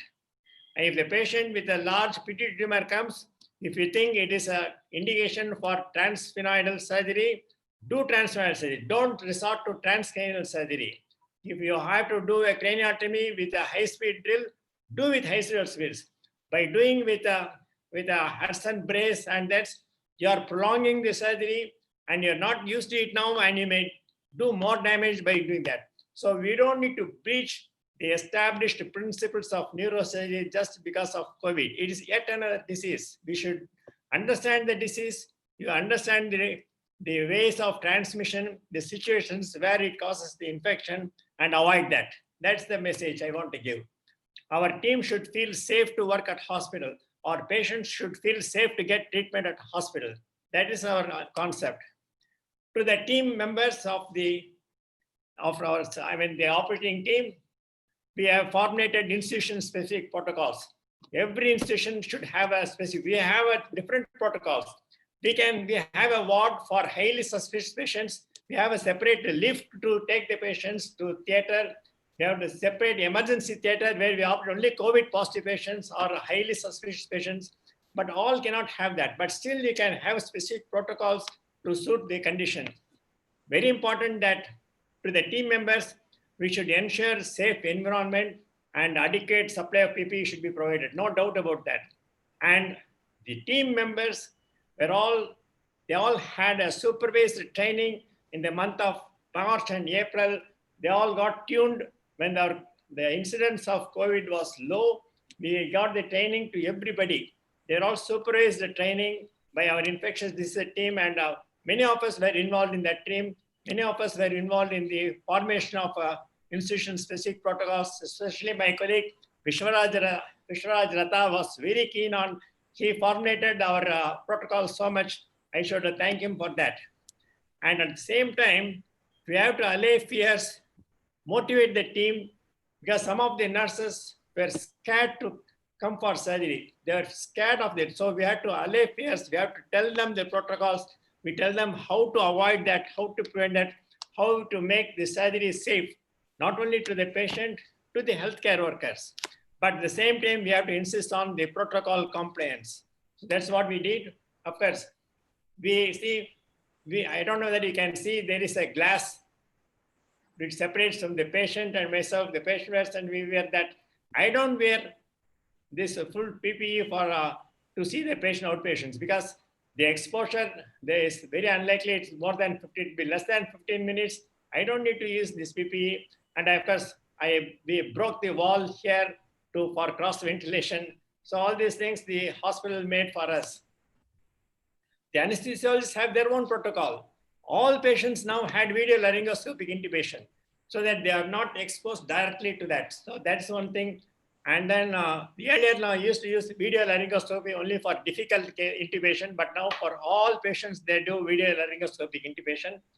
The pre-induction oxygenation, now we do as if the patient has got a CS of rhinorrhea. When a patient has got a CS of rhinorrhea, we don't have this below pressure insufflation of the lungs, the pre-induction. That's now followed for all patients. And also now for rapid induction, and now they use trocuronium for most patients, but for patients with IONM, they use atracarium because they want to have a testing before positioning, and also we use atracarium only when they are using IONM cases. To the patient, we explain the protocol. We tell them the protocol is for their safety. We insist on the attender testing, explain that it's a false negative incidence. We explain that it has to be done twice at the gap of 5 to 7 days. We tell them when they get admitted, it is equally important for them to prevent the hospital-acquired infection from the hospital healthcare workers to them. So we tell them, we give handouts and we explain to them. We allay fears, we encourage the patients, but at the same time, we insist on protocol compliance. Thank you very much.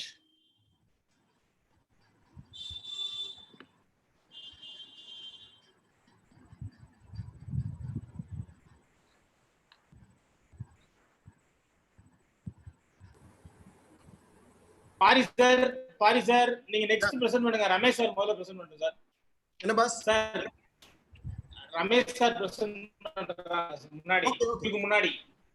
Okay. இல்ல நான் பண்ணிட்டா Ramesh sir பண்றாரா?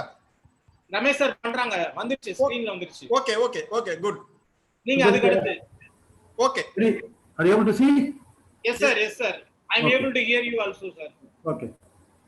I think I must thank Dr. Suresh Babu for enlightening us and allaying the fears among the mind of the people about the COVID.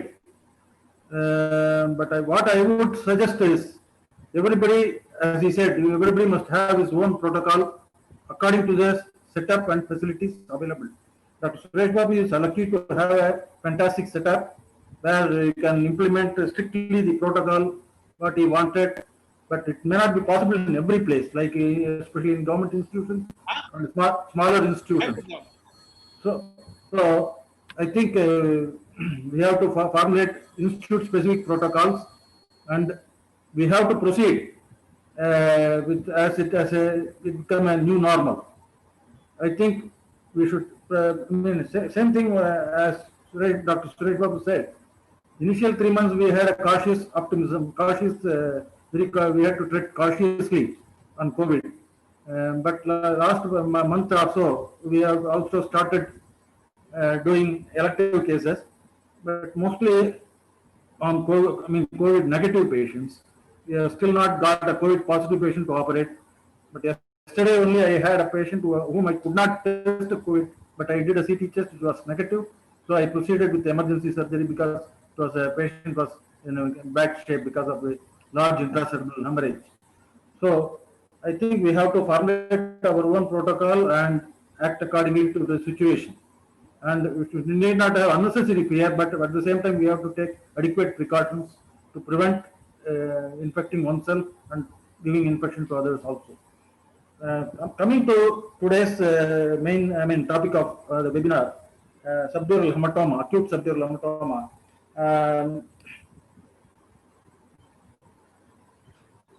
This is a very common condition one sees in the neurosurgical practice.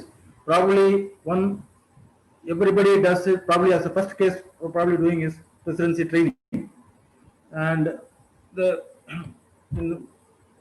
before 90s, when we were all being trained in the early 80s and late 70s and early 80s, and CT scan was not available or CT scan was scarcely available, the outlook for patients with acute subdural was bleak. Mortality was above 40%, and in some places it was even 80%. Wider availability of CT scan, increased availability of neurosurgical care, ICUs with ventilators and monitors, and intensivists has reduced the mortality to less than 30%. But it has started increasing the patients in vegetative state and severe disability. So expenditure for the family has become, burden on the family has become more. How I manage acute subdural hematoma in the present day? Indications for surgery, I follow whatever is given by the Brain Trauma Foundation guidelines. I do a large decompressive craniectomy using the question mark, large question mark flap or the trauma flap. Sometimes I replace the bone flap depending on the operative findings. When the brain is very lax and there is no possibility of brain edema due to the contusion or diffuse brain injury. Aggressive removal of severely contused brain and burst lobes I do.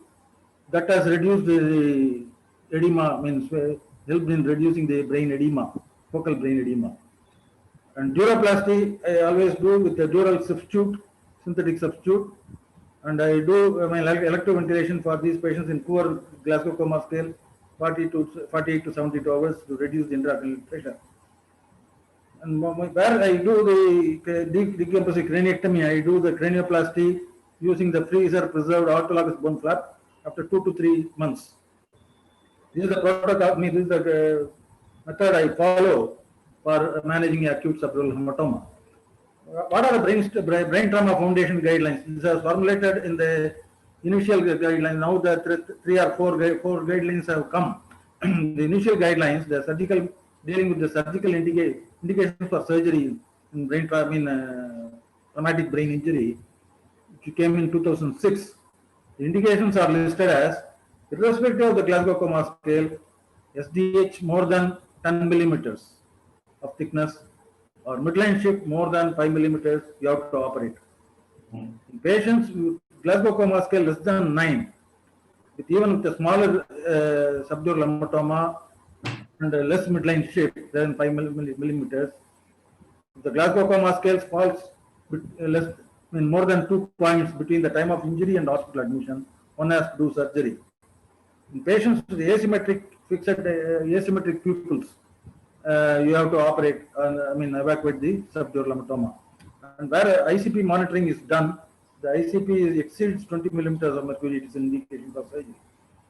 The foundation, brain trauma foundation guidelines specifies that any patient with Glasgow Coma scale less than 9 should have a ICP monitoring, which may not be available in most of our centers.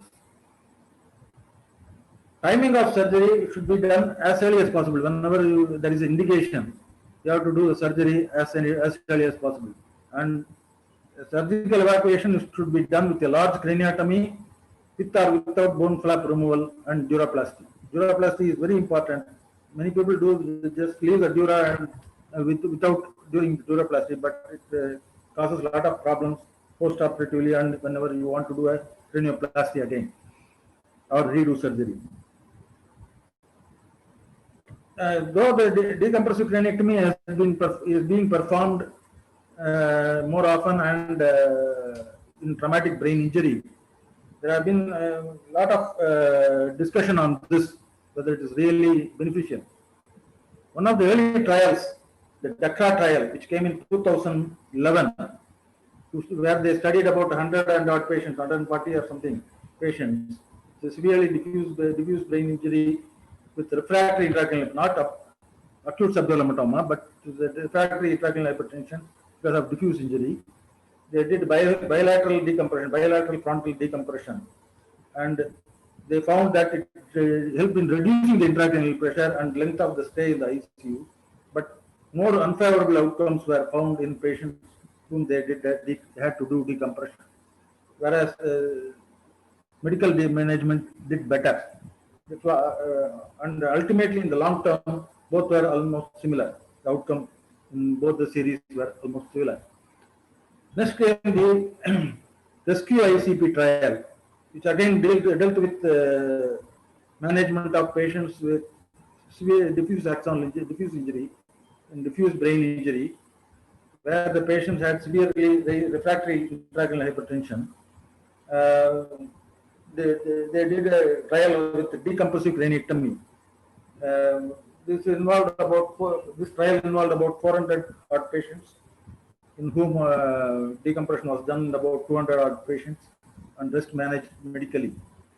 They found that patients who had decompressive craniectomy had better survival rate with reduced mortality, but the higher rates of patients in vegetative state or poor Glasgow outcome score. But the patient's good outcome in Glasgow outcome score was almost similar in conservatively managed patients and decompressive craniectomy done patients. So far there had been no definite randomized control trial which has been concluded, but I will come to the trial which is ongoing later. Some studies have been done in US comparing the craniotomy versus decompressive craniectomy for subdural hematoma, acute subdural hematoma, where they have found, these are the conclusions of this study, which included several centers. The management of acute traumatic subdural hematoma is controversial. Craniectomy and craniotomy have both performed, but craniotomy is performed 10 times more than craniotomy in US.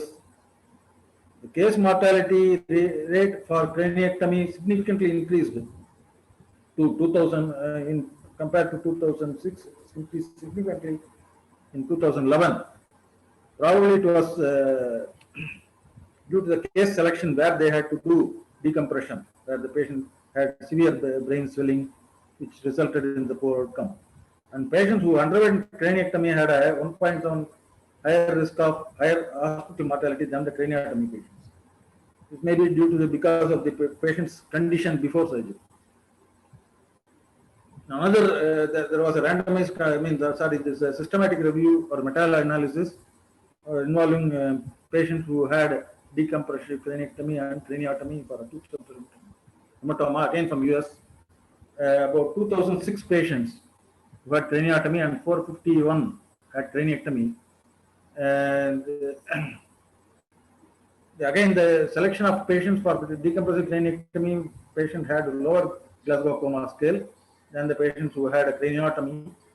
Again, the patient had, but the advantages with the craniectomy was patients with craniectomy had less residual subdural hematoma postoperatively than compared to the craniotomy group. And there was no difference in the revision rates. Poor outcome was found to be lower with the, lesser with the craniotomy group. Similarly, mortality also was reduced in the craniotomy group, probably because of the preoperative better status in the preoperative state. And the conclusion in this study, conclusion in this meta-analysis was the safety and efficacy of craniotomy versus decompressive craniotomy remains controversial. The present study, craniotomy was associated with worse clinical presentation and postoperative outcome compared to craniotomy. And craniotomy was associated with lower rate of residual subdural hematoma following treatment. Now, to have a randomized control trial, now this rescue acute subdural hematoma trial is ongoing. It is an international trial having spread over various countries, including India. But 3 centers are taking part from India: AIMS Delhi, Chandigarh, PGI Chandigarh, and NIMHANS Bangalore. I think Dr. Arivagan can elaborate on how it is being done after this talk. The rescue acute subdural hematoma trial aims to define the role of primary decompressive craniectomy for patients with acute subdural hematoma and brain swelling. So you have to find out which subgroup of patient will really benefit from decompressive craniectomy. That is the aim of this rescue acute subdural hematoma trial. Still, it is ongoing, and the study is not. The results are not still given out. So we have to. There are the following issues for debate. The treatment of acute subdural hematoma. I think the subsequent speakers may address some of these. Whether to do craniotomy or decompressive craniectomy is the first and foremost. And size of the bone flap, whether it is a small decompression or large with 12 centimeter decompressive flap. Of course, duroplasty is mostly preferred, but some people have issues against doing duroplasty. And some people do EVD in addition, they prefer to do. And some people do even like Ayapcharian, they are advocating cystonostomy in addition to this craniotomy in acute subdural hematoma with brain swelling. And using a floating flap also is being advocated by some people. So these are the things which you have to discuss in acute subdural hematoma, but each one may have, still there is no conclusive evidence for one or more of this.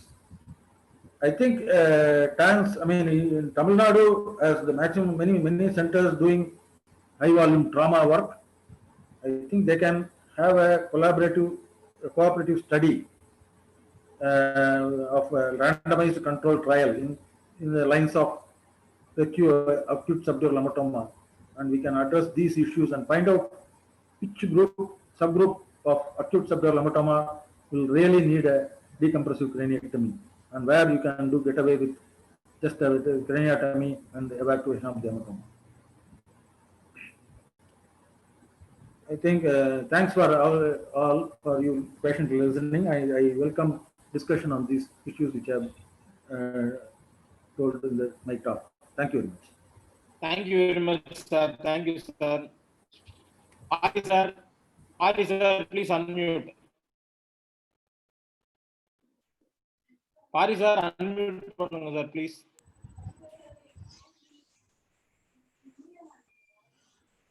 Pari, sir. Yeah.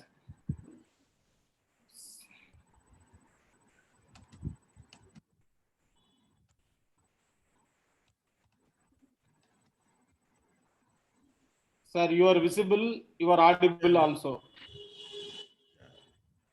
ஆனா பழைய பிரசன்டேஷன்ல இருக்கு.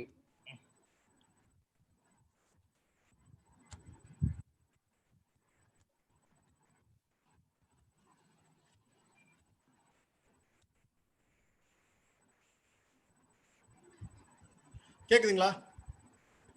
கேக்குது sir. you are audible also, visible also. இது laptop கொஞ்சம் problem boss today. there was some அத ஸ்லோவா வருது.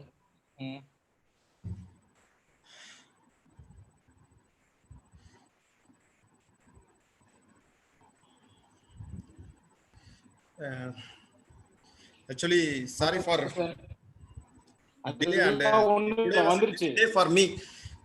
Are you feeling me? We really thank you in spite of all stress you are presenting here in webinar. Anyway, I will present quickly this topic, acute SDH and vascular injury. I have seen some different type of cases where there is SDH at the same time Jesus is very low, and with dilated pupils you don't know what to do, particularly if they are coming in a very early stage. So see, it's acute SDH is a severe form of head injury, high mortality even in best centers, 60 to 95% in old literature. Nowadays it's far better. Those days sir used to say, my senior colleague Dr. Gurunathan sir used to say, brain stem injury இந்த மாதிரி SDH வந்துச்சுன்னா இதெல்லாம் அடிபட்ட இடத்துல ஸ்பாட்ல செத்து போக வேண்டியது. வென்டிலேட்டர் இருக்கிறதுனால we are saving. So mannitol, ventilator, these things only save most of these people along with our surgical skill. And high morbidity and long-term sequelae, they are very bad. And when the problem arises means hyperacute. If the patient is coming within hours after surgery, it show a huge SDH. That time you don't know what to do. Sometimes if you are vomiting immediately, you may not be able to control the bleeding. It oozes from everywhere. That is the biggest problem. At the same time, you are really afraid also. If you are sending the case, why that fellow has not done surgery like that, your neighbor, nearby city fellow may say. That is another biggest shock to satisfy attenders. Adhe samayathila the attenders also ask, எதையாவது பண்ணுங்க காப்பாத்துங்க. So I always, if the case is coming to me after 8 hours or 9 hours, I feel happy because at least surgery would be easy. In early stage, particularly after 1 or 2 hours, if you are taking the case for surgery, it's really difficult. People who are all operating in small centers like that, they only know this. In big centers, most of the time they will reach later. Big centers, sometimes they may not accept my view also. And most of the, if the patient is poor Jesus, dilated pupils, at the same time sizable acute SDH with mass effect, you may think that there must be something else also other than SDH. And if the midline shift is more than the SDH thickness, you should think the injury is severe. There may be associated vascular injury also. And when there is disease and CT images are not correlating, then also you have to wait. And I want to show vascular injury. Before that, I will show some acute SDH due to some other causes. Before I will go to that, I will show this, because morning there was some discussion in the our WhatsApp. This patient is a case of acute myeloid leukemia, 27-year-old female. This is the initial days following trauma SDH. This is the next day, little bit increase in size. If you are seeing that multiple ecchymosis, it was acute myeloid leukemia. Patient not operated. This is another case, 75-year-old male, father of an anesthetist, my anesthetist. He had a glioma with bleed, operated, ultimately he died. And this is another case. This was this case I operated when I was at St. John's. This looks like a trauma. She had mild trauma, looks like a trauma with contusion, SDH. So this also looks like that. So I opened and I found, I sent the fluid and membrane for culture. It looks like pus-like thing. It was like some subacute thing. Night 11 o'clock, our microbials called it was mucormycosis. Then I noticed that there was thickening. Ultimately started amphotericin B. And this is today morning, this case only Dr. Ramnaran was discussing. It's a case of arachnoid cyst with acute subdural hematoma. This 9-year-old child came to me 1.5 months ago with SDH only. Trivial trauma, headache is the main complaint. You can see that SDH. And here you can see that SDH, wide SDH. It was temporal arachnoid cyst, which I never noticed at the time of before surgery. During surgery, I noticed there was something arachnoid cyst. There was bleed inside. I had taken biopsy. Report came as arachnoid cyst, and hematoma evacuated. Patient is doing well. So with this, I have not added more slides.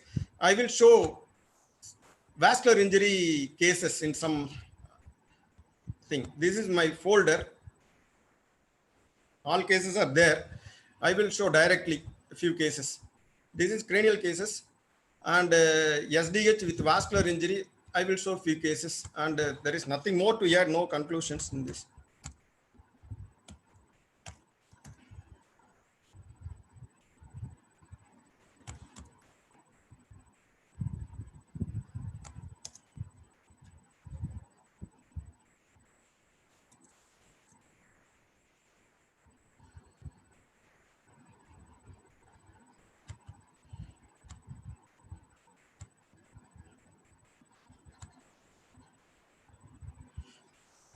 This case, this is a case of acute SDH on right side with burst lobe, and this is the initial scan showing SDH, but here you can see notice the hypodensity, and later scan showed multiple infarcts.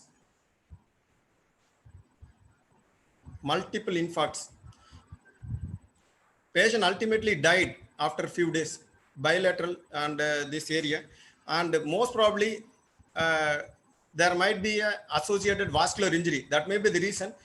This most of the time we used to notice in most of the cases, and I will show few more vascular injuries. There are a lot of cases, at least 15 cases like that. If you're seeing the scan like this, these are all old scans taken in 2009. I am not having time to take here SDH with almost everything is black except the tentorium, and most probably maybe an associated vascular injury. There was no MRA facility that time. MRA was not available in many centers those days, and we have not done any CT angio or DSC also. This is another case. You can see the SDH, acute SDH. At the same time, you can see the hypodensity. These patients, usually they develop a ground glass appearance like this thing, and usually there may be low GCS. There may be most probably associated vascular injury may be the reason. There are a lot of cases like that. I had 15 or 16 cases like that, vascular injury suspected, but obviously I am not having any proof. This case already I have shown.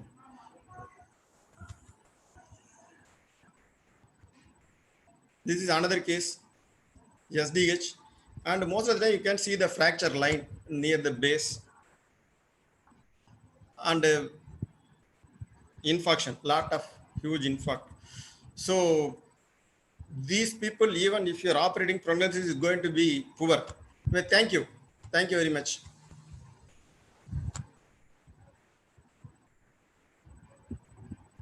Thank you very much.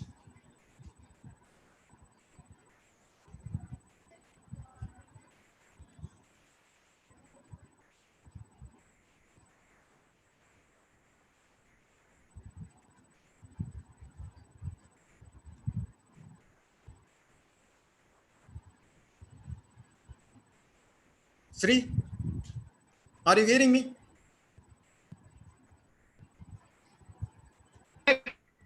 Hello, கேக்குதா? Pass என்னோட talk அவ்வளவுதான்.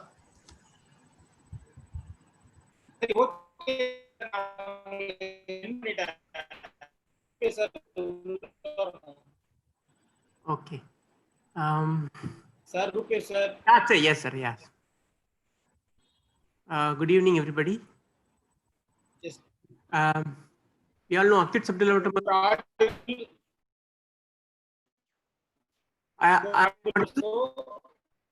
Am I audible?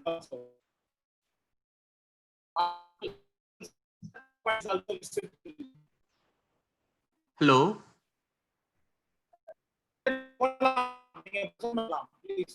Yeah, sure. So, acute subdural hematoma, as we know, it's a very, very common topic, common case. Everybody would have, and we all know that surgery saves many times lives, though we increase the morbidity by operating this.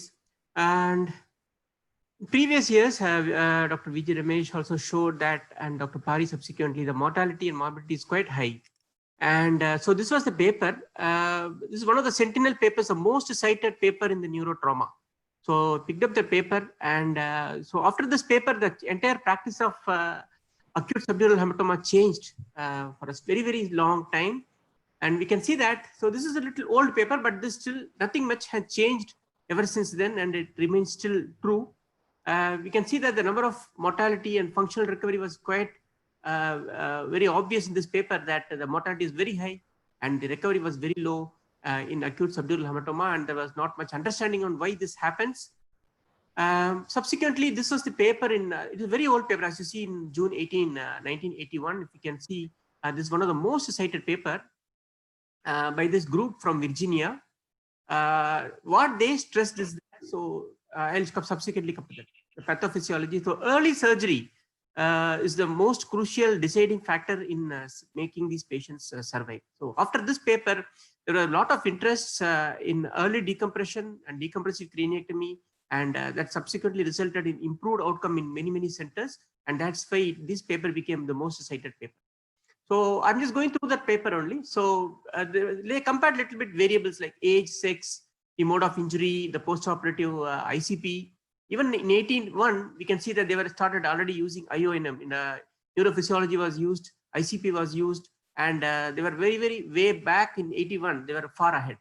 So age and sex did not have much impact, but though they subsequently concluded that the females had a little bit better survival rate, probably because of pathophysiology, the biomechanisms in female head injuries may be less than the high velocity injuries most commonly seen in males. And the ICP less than 20 was also considered a significant favorable factor, as we see the p-value less than 0.001. And the multimodality work potential also had a good variable index. But the most important thing in their paper, and they concluded, is that the time of injury to the surgical decompression.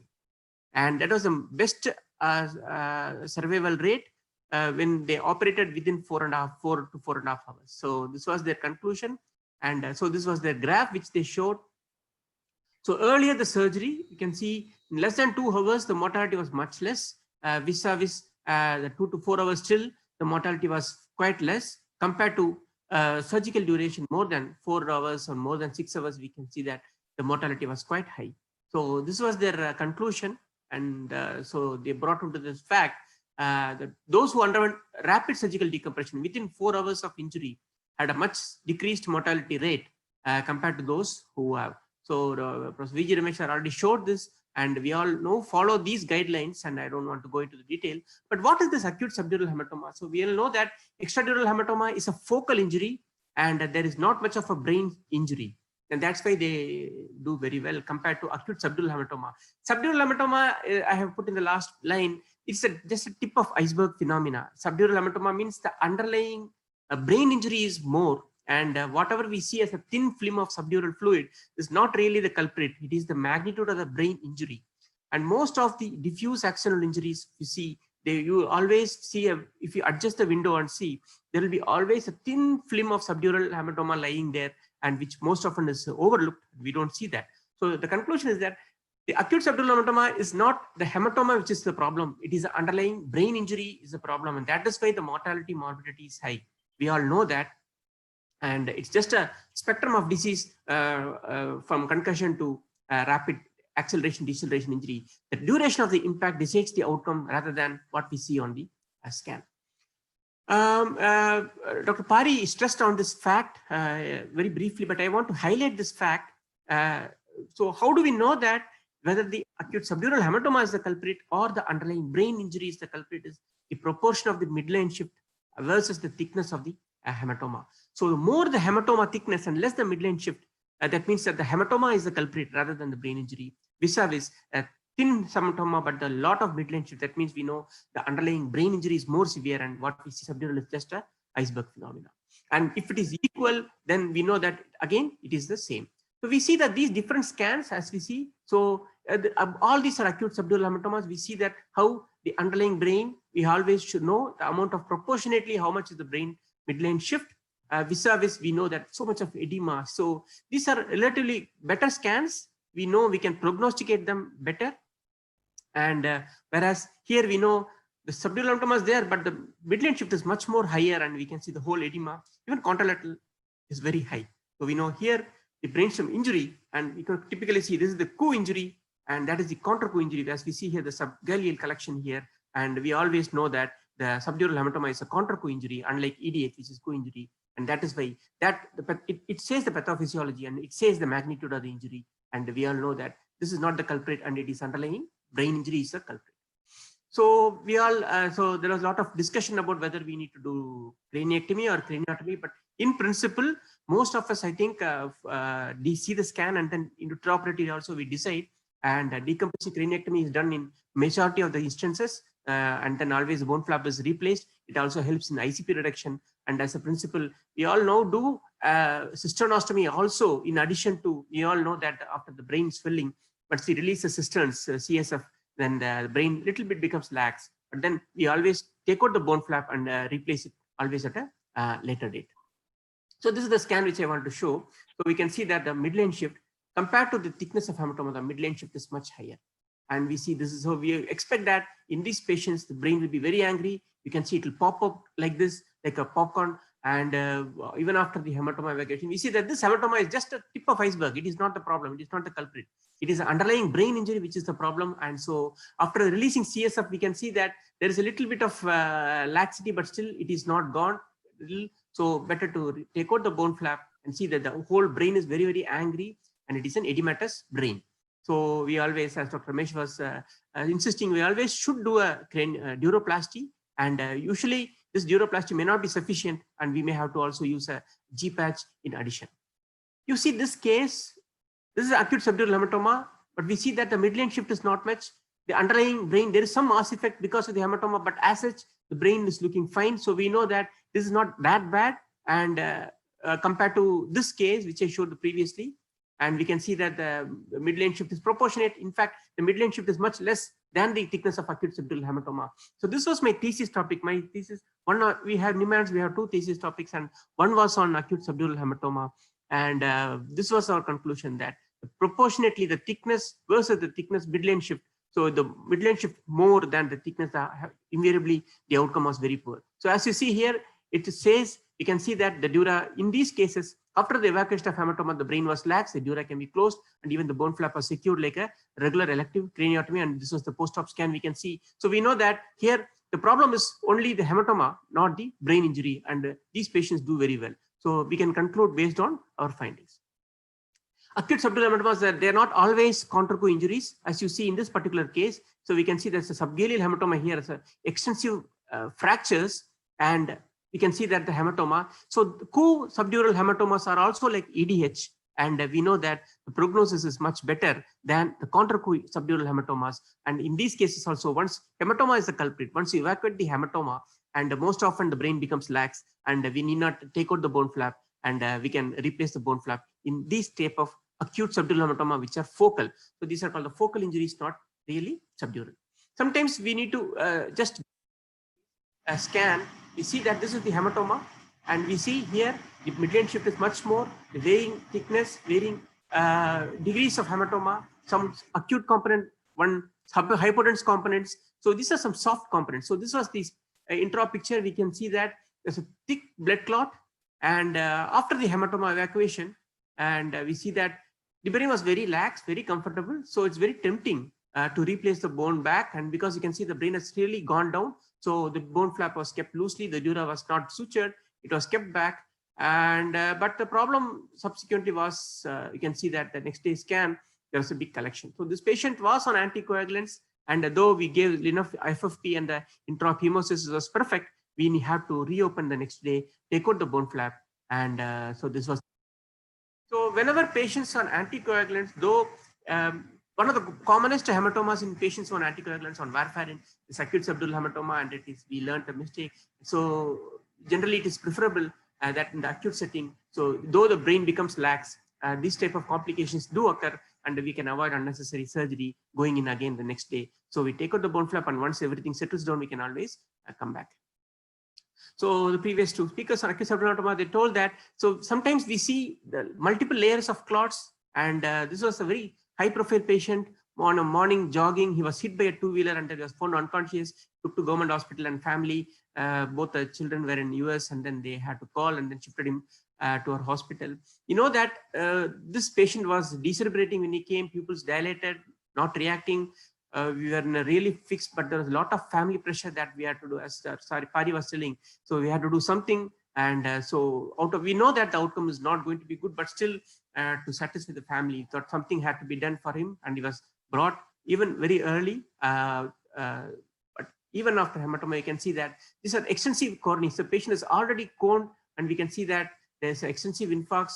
So we are really not done much for this patient, because we are just increasing the morbidity. It also takes time for the family to accept. They are in the state of emotion, they always pressurize us to do something, and then we land up in getting this outcome. So to conclude, acute subdural hematoma is most often a diffuse injury, and it is not the culprit. It is only a tip of iceberg phenomena.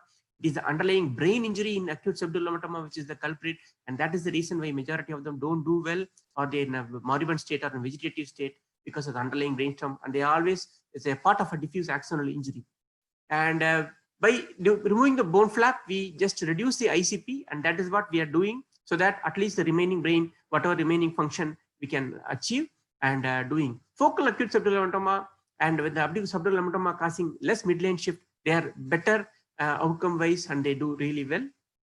And we always should be beware of coagulopathies, even if they miss the history. We need to be careful whenever we see multiple layers of clots and multiple areas of bleed, and especially some fluid levels and hypodensities within the clots. We should suspect coagulopathy, and we should act prejudicially. Thank you very much.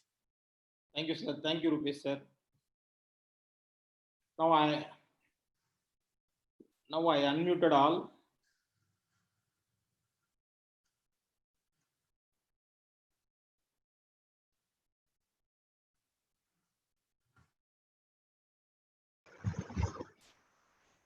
Those who want to join can unmute themselves. Now the topic I would request Arivayan, if he is there, to talk about this rescue acute SDH trial as it is being done in Nimans. Arivayan, sir. Good evening. Good evening, sir. Good evening, sir. Like what Professor Ramesh presented, this trial, it is a multi-institutional international trial. In our institute, just a minute.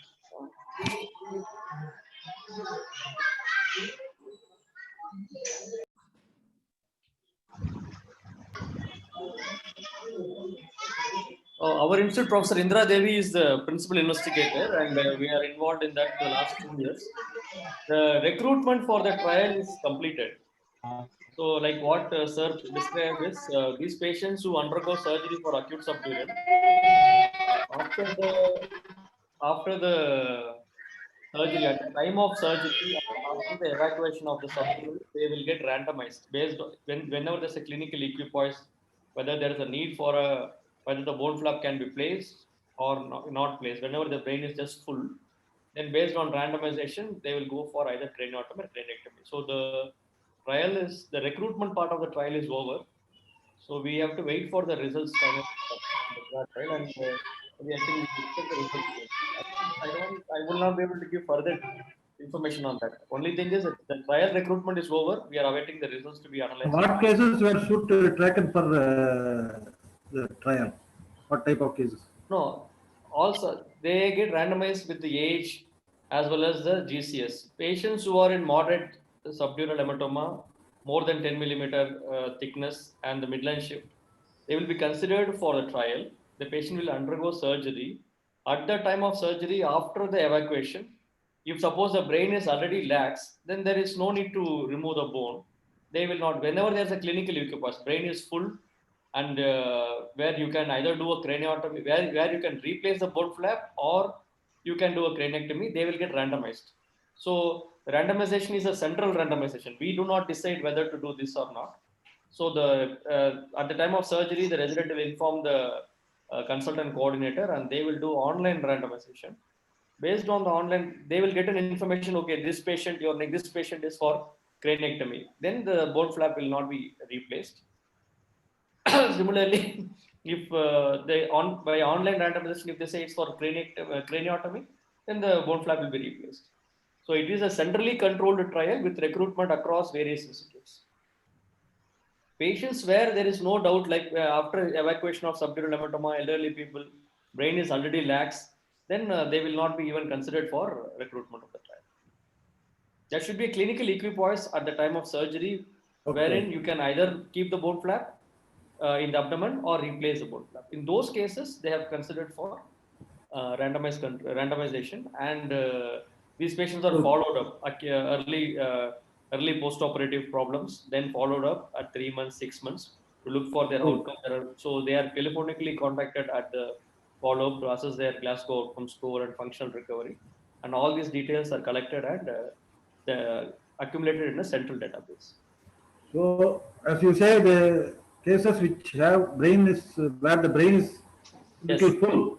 Yes. They are only considered for this trial. Suppose if there's a severe brain bulge at the time of surgery, then there's no question of randomization. You have to, you cannot replace the flap. Or suppose after evacuation the brain is completely lax, then again randomization does not come into picture, because you can as well keep the bone flap. Only cases which, again, as we all know, in most of the subdural at the end of surgery, the brain will be full, and those cases are the ones which are considered for randomization. Okay. Thank you.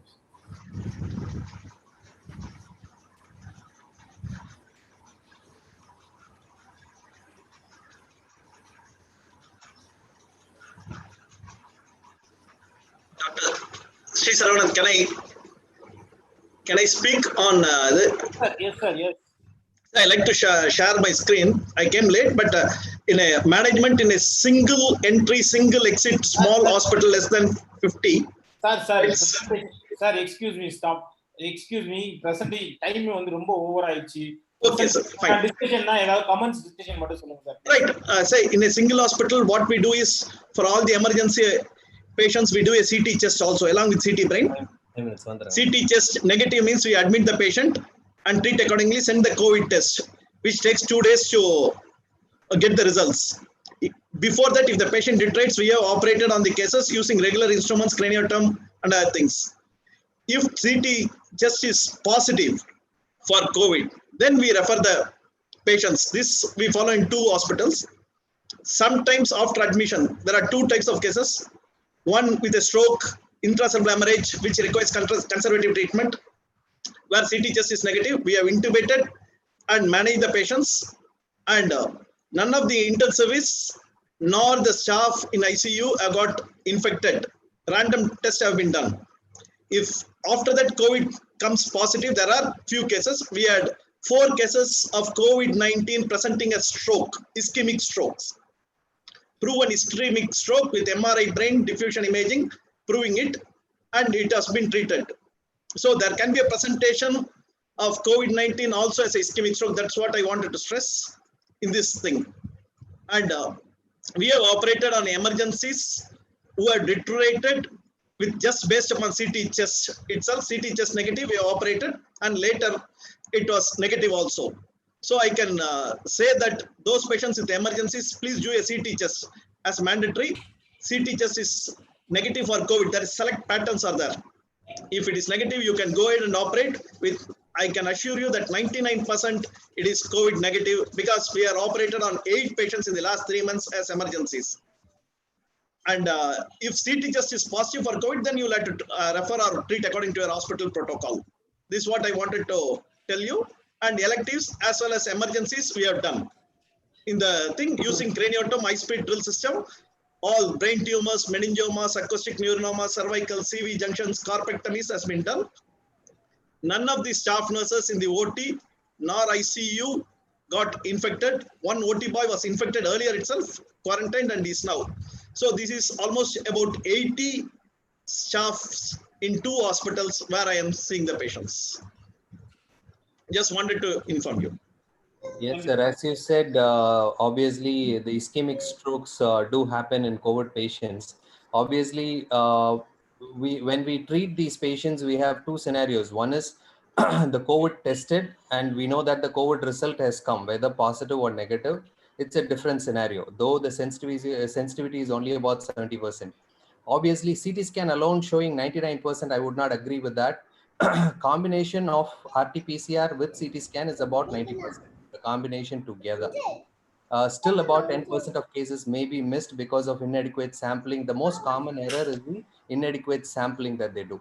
But we, as neurovascular emergencies, we come across a situation where we need to deal with the patient acutely without knowing the COVID status. In that situation, yes, the CT scan chest do give us a clue whether this patient is a high risk for COVID or a low risk for COVID. Practically, it does not tell you whether the patient is COVID positive or negative. So we take a standard precaution. Practically what I do is that we have formulated, as each institution should have its own protocol. We have formulated our own protocol. We have defined role for each individual, the anesthetist, the technician, the assistant, the nurses, and all the staffs who are involved in transport. We have defined a protocol as has been presented extensively today. So any patient, for example, if I'm taking for a mechanical thrombectomy, a patient who comes with an acute stroke, what we do is we intubate them in a negative pressure room in the emergency room by the emergency physician who is in a full PPE. And then the patient is transported to the interventional suite where we do the procedures with the PPEs and, if possible, PAPR in place. And during the procedure, the patient circuit, the intubation and the circuit is not broken. Even if it is broken, a caution is taken to prevent aerosol generation. No breaking the circuit, no suctioning, all those things have to be completely avoided. And our anesthetists are well trained to do that. And post-procedure, patient is not extubated right there. The patient is taken back to the ICU, where in a negative pressure room, the patient is extubated gradually and further care is given. Obviously, I've treated at least 3 COVID positive patients, and one patient was a patient with a brain tumor who came to the OP. We saw he was completely asymptomatic, and then during a routine testing, he was found to be COVID positive. And about 5 days later, he became symptomatic. He was admitted to the ICU. Then he recovered. In about 3 weeks time, he was deemed non-infective, and then we went ahead and operated. Obviously, for ischemic strokes, we deal with them immediately right after they get admitted, and at least 2 of those patients became COVID positive, which we detected only later. Thank God we took all the precautions, and none of the team members got infected. So this is our experience in neurovascular emergencies practically. As far as the subarachnoid hemorrhages are concerned, before the COVID testing is done, obviously only one thing we do is obviously putting in a drain. And we, before the definitive treatment, obviously we wait for the RT-PCR. Luckily for us, we get the RT-PCR report within about 6 hours in most situations. I'm Dr. Vishwaraj. I'll just like to interject one point. Drilling is not an aerosol generating procedure. This is very clear for all COVID positive patients. We must, I've done my literature review and such. Drilling as in itself is not an aerosol generating procedure. So when the whole point of having protection during drilling is because it produces droplets which can act as a carrier for already generated aerosols. So you need to take precautions if it is a COVID positive or a high risk COVID positive during drilling. So if it is a COVID negative patient or you are suspecting with the risk is very low, drilling itself is not a aerosol generating procedure. It just acts as a droplet for aerosols which are already generated from during intubation or nasal intervention. Other thing is one more related to acute SDH, a practical problem which I faced and maybe many others would be facing is in acute SDH. We are most of the times RT-PCR is not done, or we are doing it as an emergency procedure. So although by wearing PAPR and PPE, we are protecting ourselves, but we all know that PAPR, the movement is restricted and your vision is restricted. And in PPE also, your vision gets restricted because of fogging. So it's very essential to clearly have a complete head shaven and mark the midline during such, because in routine procedure, we are very sure of the vision and the midline is not damaged. It happened to me, and a person, one patient died because of that. So a midline should be properly marked during this COVID pandemic time where our vision gets restricted, gets fogged, because during those very small times where you have a sinus injury and you are wearing a PAPR or PP, doing those procedures would be very risky. So these are the 2 points I just wanted to introduce.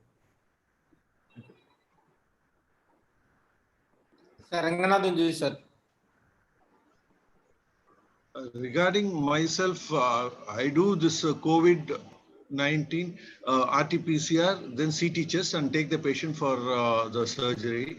Most of my patients are elective patients. I don't, not much of emergencies do we get at our hospital. Most of my patients are elective patients. By doing such, we don't do RT-PCR for the attenders. 2 of my patients, one huge olfactory group meningioma, another one glioblastoma, both operated. On the 4th or 5th day, he started coughing, and I did COVID, and it turned out to be positive. But luckily, both the patient was shifted to the COVID ward, and he was treated with the antiviral treatment and discharged safely. Nothing happened to the, probably during surgery, before surgery, COVID done twice, and CT chest, everything was normal. But subsequently, the COVID became positive, and nothing happened to the patient.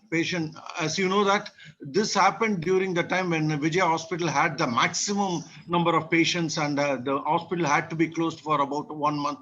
Last month, the only open. Did you use PPE suit during surgery? Pardon?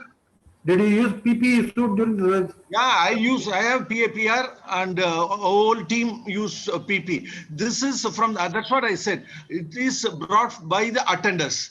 And you know, the hospital had a maximum load of patients, during which time the government insisted on admitting a lot of COVID patients. And we had a staff nurse who was staying in the hostel.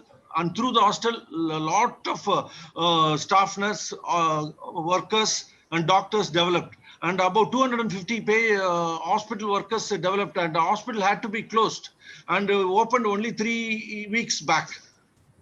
So during that time, when it was, I knew that two of my patients developed, I said hereafter I'm not going to admit or do any surgeries. And within a week's time, this happened to the whole hospital, became a super spreader, and a corporation people, commissioner came and interfered, and they had to close the hospital. And subsequently now all the patients were discharged, and now once again with so many precautions they have opened, and now once again I'm doing the 2 COVID one, but not for the attenders. We don't know the attenders bringing the COVID to the patients whom we have operated. But now this time I have asked a few patients, those attenders should also have this RT-PCR done, but not many are accepting when we are telling that. We cannot insist on that too much. If we insist on that, the load of patients have come down, and further it will be a blow to the hospital. Suresh Babu. In that way, I am lucky enough in 2 hospitals. I insist on the attender also for elective cases. We do it. Then once both are negative, then only we admit. No, but you cannot insist on that attender alone too. When that attender does it, and subsequently we see so many attenders coming and going. Yes. That is a big problem. Yes, we are not able to. So all we are able to is to protect ourselves. And 2 of my patients, the 4th, 5th day developed, and both of them went home safely and came for review, and they are doing very well. Suresh Babu, sir, please. No, the idea of being an attender is not just any attendant, sir. A person who is living with the patient. Yes. Only that treatment is done, not some unknown relative who comes just to keep company to the patient. It's not so. Because the RT-PCR, first time it's done, it can be 30% false negative. So if we have a spouse who is positive, but patient is negative, it means a false negative. So a patient has been living with that spouse, or say the mother and the daughter, they are living, and both will be definitely, one is affected means the other one is also affected. So that is the reason why we do not need just an attender. And we tell them very clearly that there is only one attender. One attender in the morning, one attender in the night. No, certainly not. See, some of our patients, they bring outside nurse. No, they morning one nurse, night nurse. We don't allow that at all. That's what we are not able to insist. No, you insist that I have told very clearly that one life. Probably, except seems nowhere else this is happening, because nowhere else we are able to control the attenders, and nowhere we are able to get RT-PCR for the attenders. No, in 2 small hospitals, I do insist. At emergency itself, we insist that only one attender, let them choose. And it's being done for the attender, or else we don't admit. We are very clear. As such, 95% of the patients got admitted, and they have to choose the attender who is going to stay with, as Suresh Babu sir said.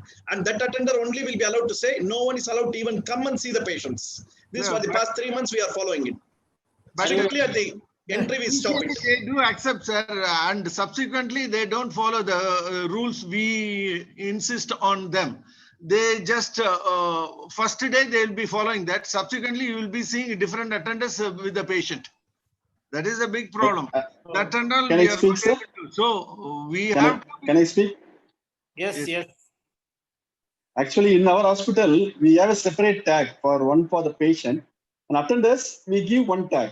Actually, some two tags we give for attenders. But in spite of that, we are not able to control. So there is a separate tag for the attenders. Probably Sims so in spite of that, able to do that, but I don't think so. I entirely agree. Some of our patients also, but we have a separate ward where there is a good complaints. If their attenders are changing, we shift the patient to the next ward, which is meant for COVID once negative or COVID not proved, like that. Now we shift them. Then they get upset. Oh, that means there's something wrong, and so they are very strict. So I think we have to insist on this complaint. There are many places it is difficult to convince the administration itself to do that. No. Shall I just make a comment, please? Everyone is saying it is possible only in SIMS. But I would say it is mainly possible because of Suresh Babu sir only. Yeah, that's February on, February on, against everybody from the management, against everybody, he put his foot down and he imagined the whole scenario for the next 1 year. He said, this is what is going to happen. And with the help of Dr. Vishwaraj, he, and also, of course, our infectious diseases team, he has devised a wonderful protocol for the whole SIMS now. Initially, everybody was laughing at the neurosciences team. Now, one after other, each department is now following the neurosurgical team, and most of them are now following our trend. So everything was initiated by the neurosurgical department. No, you look in Vijay Hospital.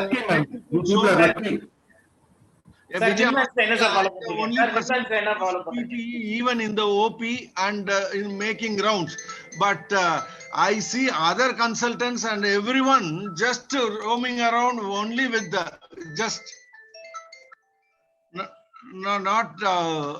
not concerned about this. I don't know. Sometimes I would like to whether I am overdoing what I am doing. But others, they don't follow what really is needed.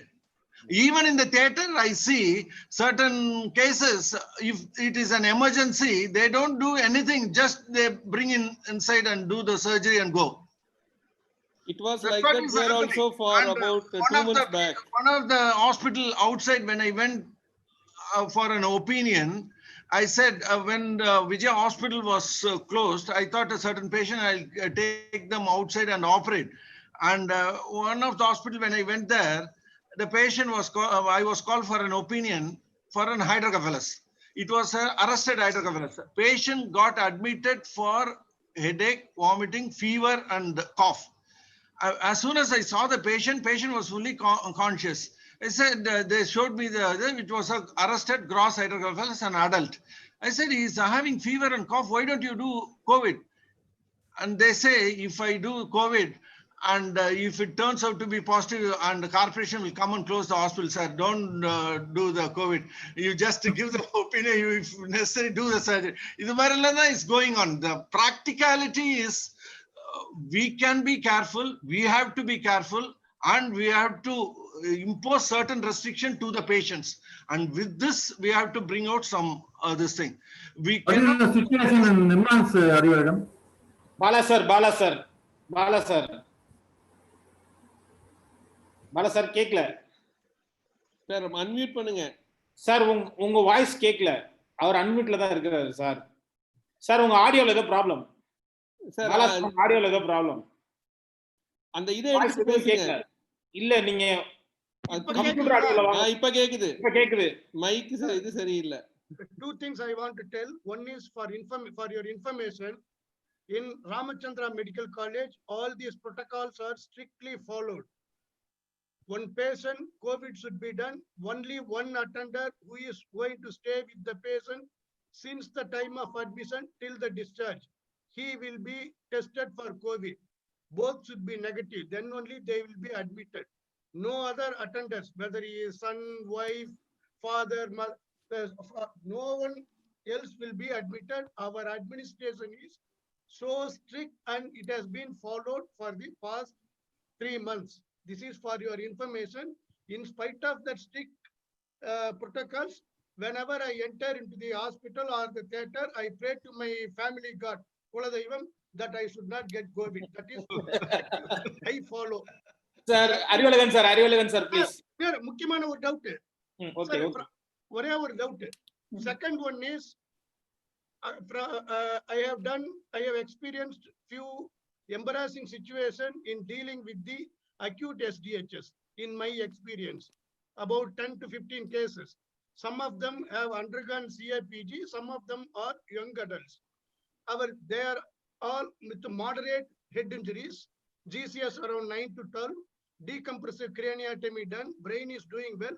After second or third day, they deteriorate, and the follow-up CT or MRI shows infarct, whether it is MCA or posterior circulation, stroke, venous infarcts.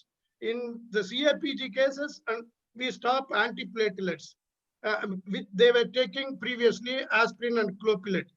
Now, on the third day or fourth day, whether to restart antiplatelets, whether to heparinize or double antiplatelets or heparin or not, don't give, or to start with one.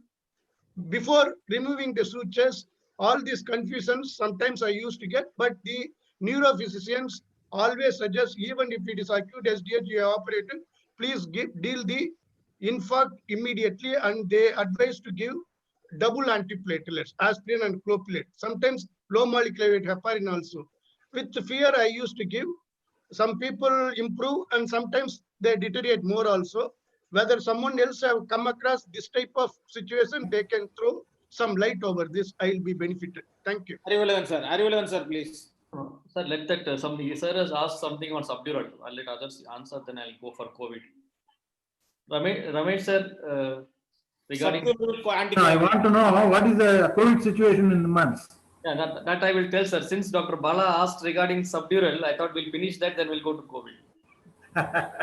Sir, if the patient post-subdural infarcts are not usually like stroke infarcts.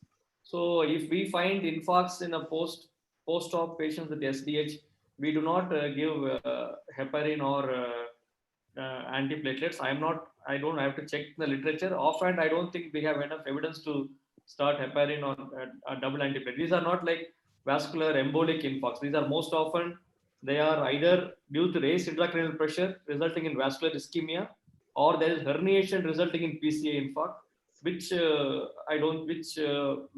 we may remove a bone to give pressure, but release the pressure. But starting aspirin, clopidogrel, in fact, many times when we have had post-operative infarcts, our neurologists have not advised any of these antiplatelets to be given.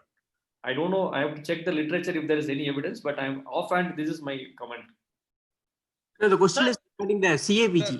Post CABG, it's post CABG really not an issue. We can withhold antiplatelets, but the only problem is if somebody on a coronary stent, and especially the coronary stent is less than 3 months, and more so if it is a drug-eluting stent, then there's a real problem. Post CABG definitely required. If it is just SDH, then fine. Post CABG, the earlier you start, it's better.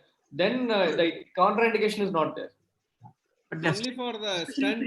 Coronary stent, drug-eluting stent is the problem. So we need to really start antiplatelets because they can get occluded and they can. Actually, antiplatelets are safe in those situations than low molecular weight.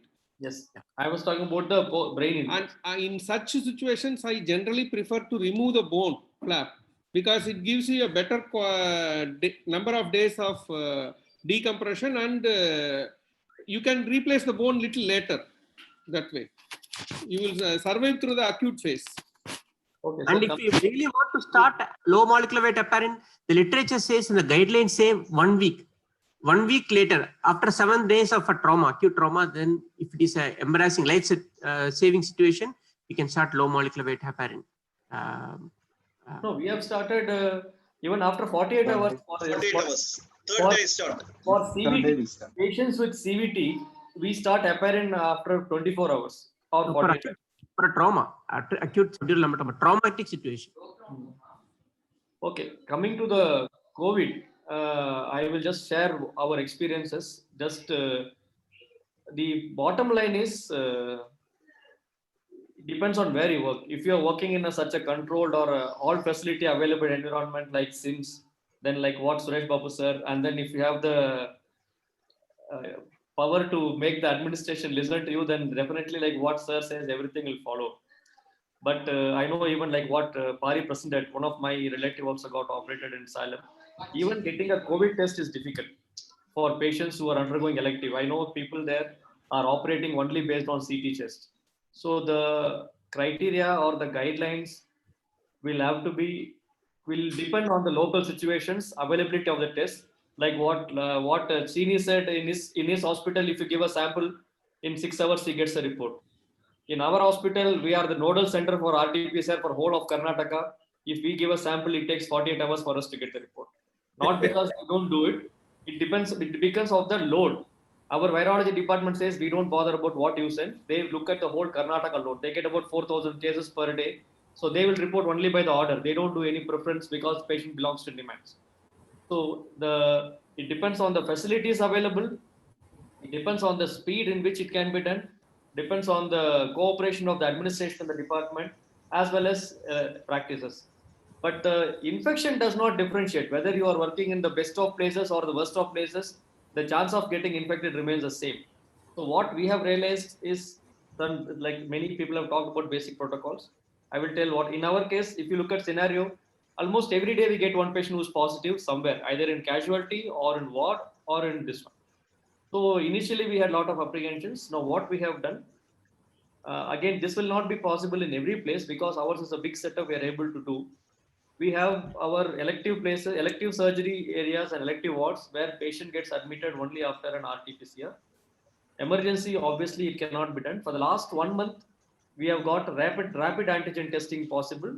I'm not talking about antibody, rapid antigen testing. So rapid antigen result comes within 1 hour.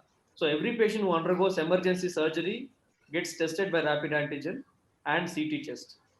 But in spite of that, our emergency OT, which runs 2 OTs every day, all patients who come in emergency, who undergo a rapid antigen as well as CT test, our residents and we operate in full PPE. We don't have PAPR, but now last 1.5 months, we have put a clear instruction. Every resident who is in casualty wears a PPE, N95 and shield.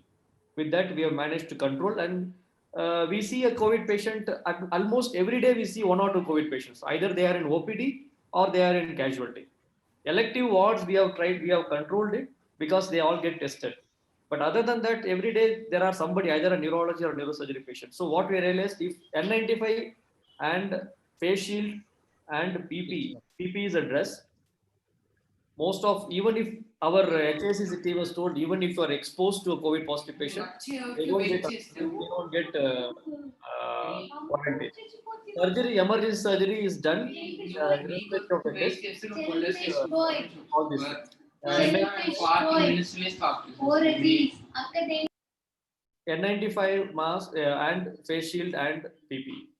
Elective surgeries we are doing for patient. My suggestion, what I follow in our unit is, we do the testing on OPD basis, because admitting and testing becomes a problem. If they come positive, again, the area gets contaminated. The patient is tested for RT-PCR, admitted immediately after the result comes, and we try to operate within next 2 or 3 days, and discharged as early as possible. Attender testing, I think, is very, very difficult in most places. 1 or 2 people may be able to enforce. It's just not possible in any government hospital because you have no control on who is coming and who is staying. It's difficult. And what we have realized in the last 2-3 months, the chances of, I think what Pari showed also, in our cases, the most infections have happened in healthcare workers from community. The chances of the incidence of patients transferring infection to the healthcare worker is significantly less compared to the healthcare workers getting positive.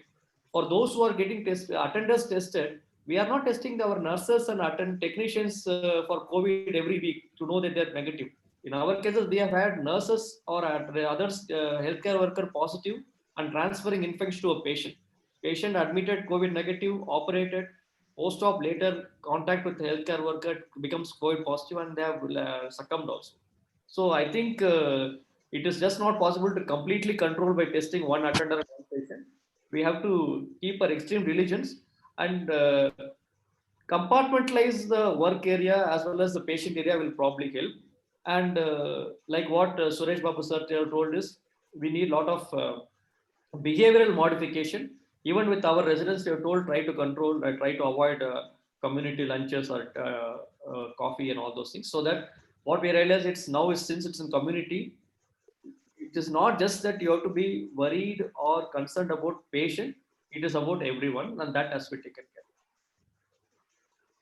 Thank you, sir. Any other queries? And regarding operating on COVID positive patients, we would have operated on a good number of patients who are COVID positive.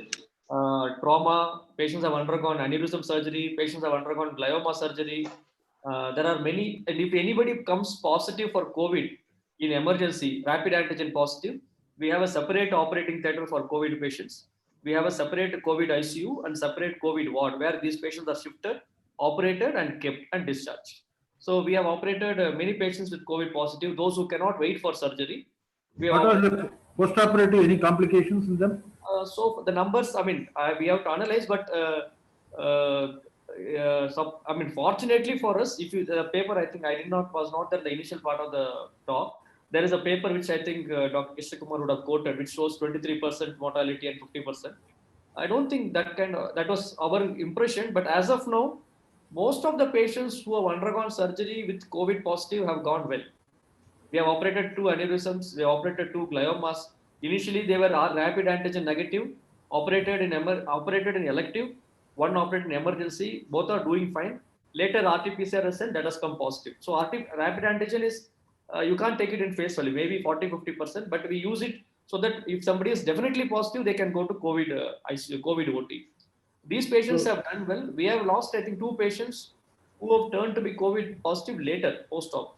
So I don't think the perioperative mortality is very high.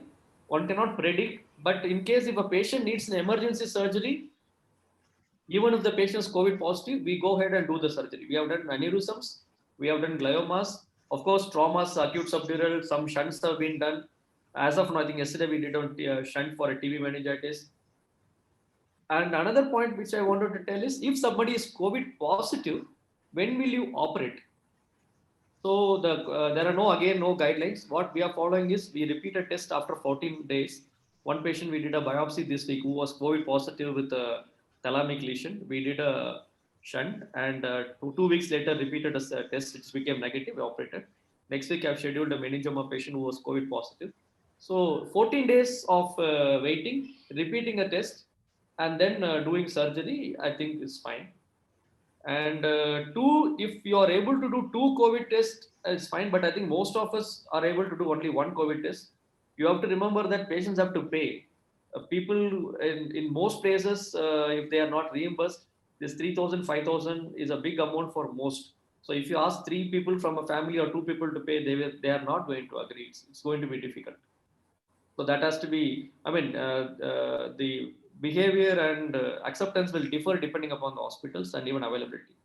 Regarding CT chest, at least our experience is not very great. We do CT chest, but I will not suggest to operate only based on CT chest. Saying that CT chest is fine, we go and we consider it as COVID negative, I think is not right, because most of the patients are asymptomatic COVID positives. So even ICMR guidelines says rapid antigen negative, CT chest asymptomatic, you can go ahead, but then you cannot assume. We assume CT chest negative, rapid antigen negative, still assume COVID positive, and they are operated as COVID suspect. Just one comment regarding the repeating the test. Our ID team says that there is no need to repeat the test. After 12 days, the patients become non-infective. So even if you do the test, sometimes may be positive up to 3 months. So the repeating the test is not of much consequence. So if you are not repeating a test is not required in many places now if the patient goes to quarantine. If you are going to operate a patient, then you might you do not know, we still do not know about the disease. When you're talking about infectivity, suppose you're going to take the patient to you're going to take the patient back to OT. You would like to OT only. If we have instances, we have had patient positive, and after 12 days, we just take the patient because they become non-infective. That's what our hospital protocol is that. They don't need to repeat the test. After 12 days of a patient becomes positive, then there is no need. And it will be false positive, or it will be positive in many instances, because the patients can continue to be positive for 3 months, but they will remain non-infective. So what we want is whether they are going to be infecting or... No, that's again, these are all, I mean, I don't think we have data to show that they are infective or not infective. Your anesthetist is not going to give a case if you don't have a negative test. Because No. This is a proved literature. Positive for 3 months. There is no need to have a negative report to really go ahead. 14 days is what I'm telling. Not 14 days. You have to wait for 14 days. And we prefer to repeat a test and have it negative to take for elective surgeries. Emergency, of course, there is no question of waiting for anything. And like you said, actually, the RT-PCR cycle numbers at what at what cycle the antigen is picked up. That gives the infectivity. If it is less than 20, they are highly infective. If the PCR is positive after 20, nearly 30 cycles, 40 cycles, then they are less infective. So they follow that because the DNA will be there in the throat swab, but it will not be infective. So that is what the concept what they are talking about after 12 days. And we also, operate after 14 days. If the patient is positive, then we don't need to do repeat COVID test, and we can go ahead with that. But no, we just try to understand, and so we do it. But for endoscopic skull-base surgery, we give 4 weeks. We operate only after 4 weeks of the positivity. We wait for that. For all other cases, we wait for 2 weeks. Any other questions, sir? Any other thing? Please, Yes, சொல்லுங்க sir please. இல்ல hi sir please. என்னன்னா covid test பண்ணிட்டு ஒரு attender இருக்கிறதுல நம்ம ஊர்ல என்ன problem, again same problem. Tier 2 சிட்டில 2 patient they went away because I told them only ஒரு அட்டெண்டர் தான் இருக்கணும், ஸ்ட்ரிக்ட்டா இருக்கணும்னு சொன்னதுக்கு they left the place. They never turned up. It is very அதே மாதிரி difficult to enforce. வந்து ரூம்ல இருப்பாங்க, அட்டெண்டர்ஸ் இருப்பாங்க. நீங்க ரவுண்ட்ஸ் போகும்போது பாத்தீங்கன்னா ஒரு ஆள் தான் இருப்பான். அந்த ட்ரெயின்ல டிக்கெட் கலெக்டர் வரப்போ போய் பாத்ரூம்ல உட்கார்ந்து மாதிரி இருப்பானுங்க. அன்எக்ஸ்பெக்டடா போனா 4 பேர் இருப்பாங்க. எப்பறா வந்தீங்க அப்படினே தெரியாது. Sir, real problems we cannot really able to control them. Sir, we have to be careful only way. That's what I want to convey. Sir, நான் டயர் 3 சிட்டில ஆபரேட் பண்றேன் சார். நியர்லி என்ன கஷ்டம் பர்టిక్యులரா 80 கேஸ் ஆபரேட் பண்ணிருப்பேன். ஒரே உங்க மாதிரி இல்ல, உங்க அளவுக்கு இல்ல, நியர்லி ஒரு 60 கேसेसக்கு கிட்ட ஆபரேட் பண்ணிருப்பேன் ஃபார் தி பாஸ்ட் 3 months. என்ன பண்ணுவேன்னா நான் என்னோட விஷயம் என்னன்னா I will always wear the this respiratory mask. I never remove the respirator mask.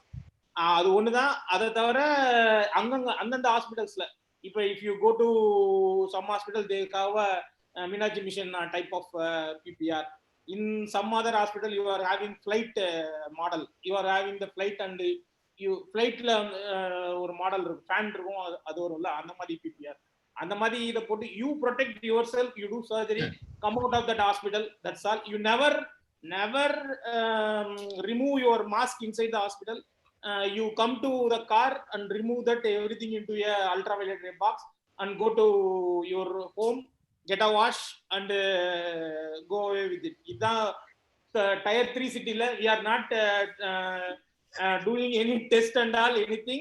They will take ஒத்துக்க மாட்டாங்க மாஸ். ஃபர்ஸ்ட் ஹாஸ்பிடல் ஒத்துக்க மாட்டாங்க. They will take one hospital close பண்ணிரோம். They never agree. That is the problem. You protect yourself, never remove your mask, never touch anything. Go get washed and get away from that thing. Adan the tier 3 cities la we follow. So this shows the spectrum where one place you can do 2 tests before surgery. I know that I was also surprised when I called 2 weeks back Natarajan. He said, no, we operate on CT chest. I said, no. He asked me, do you want to test CT chest? I said, I don't want to test. You do whatever you are doing.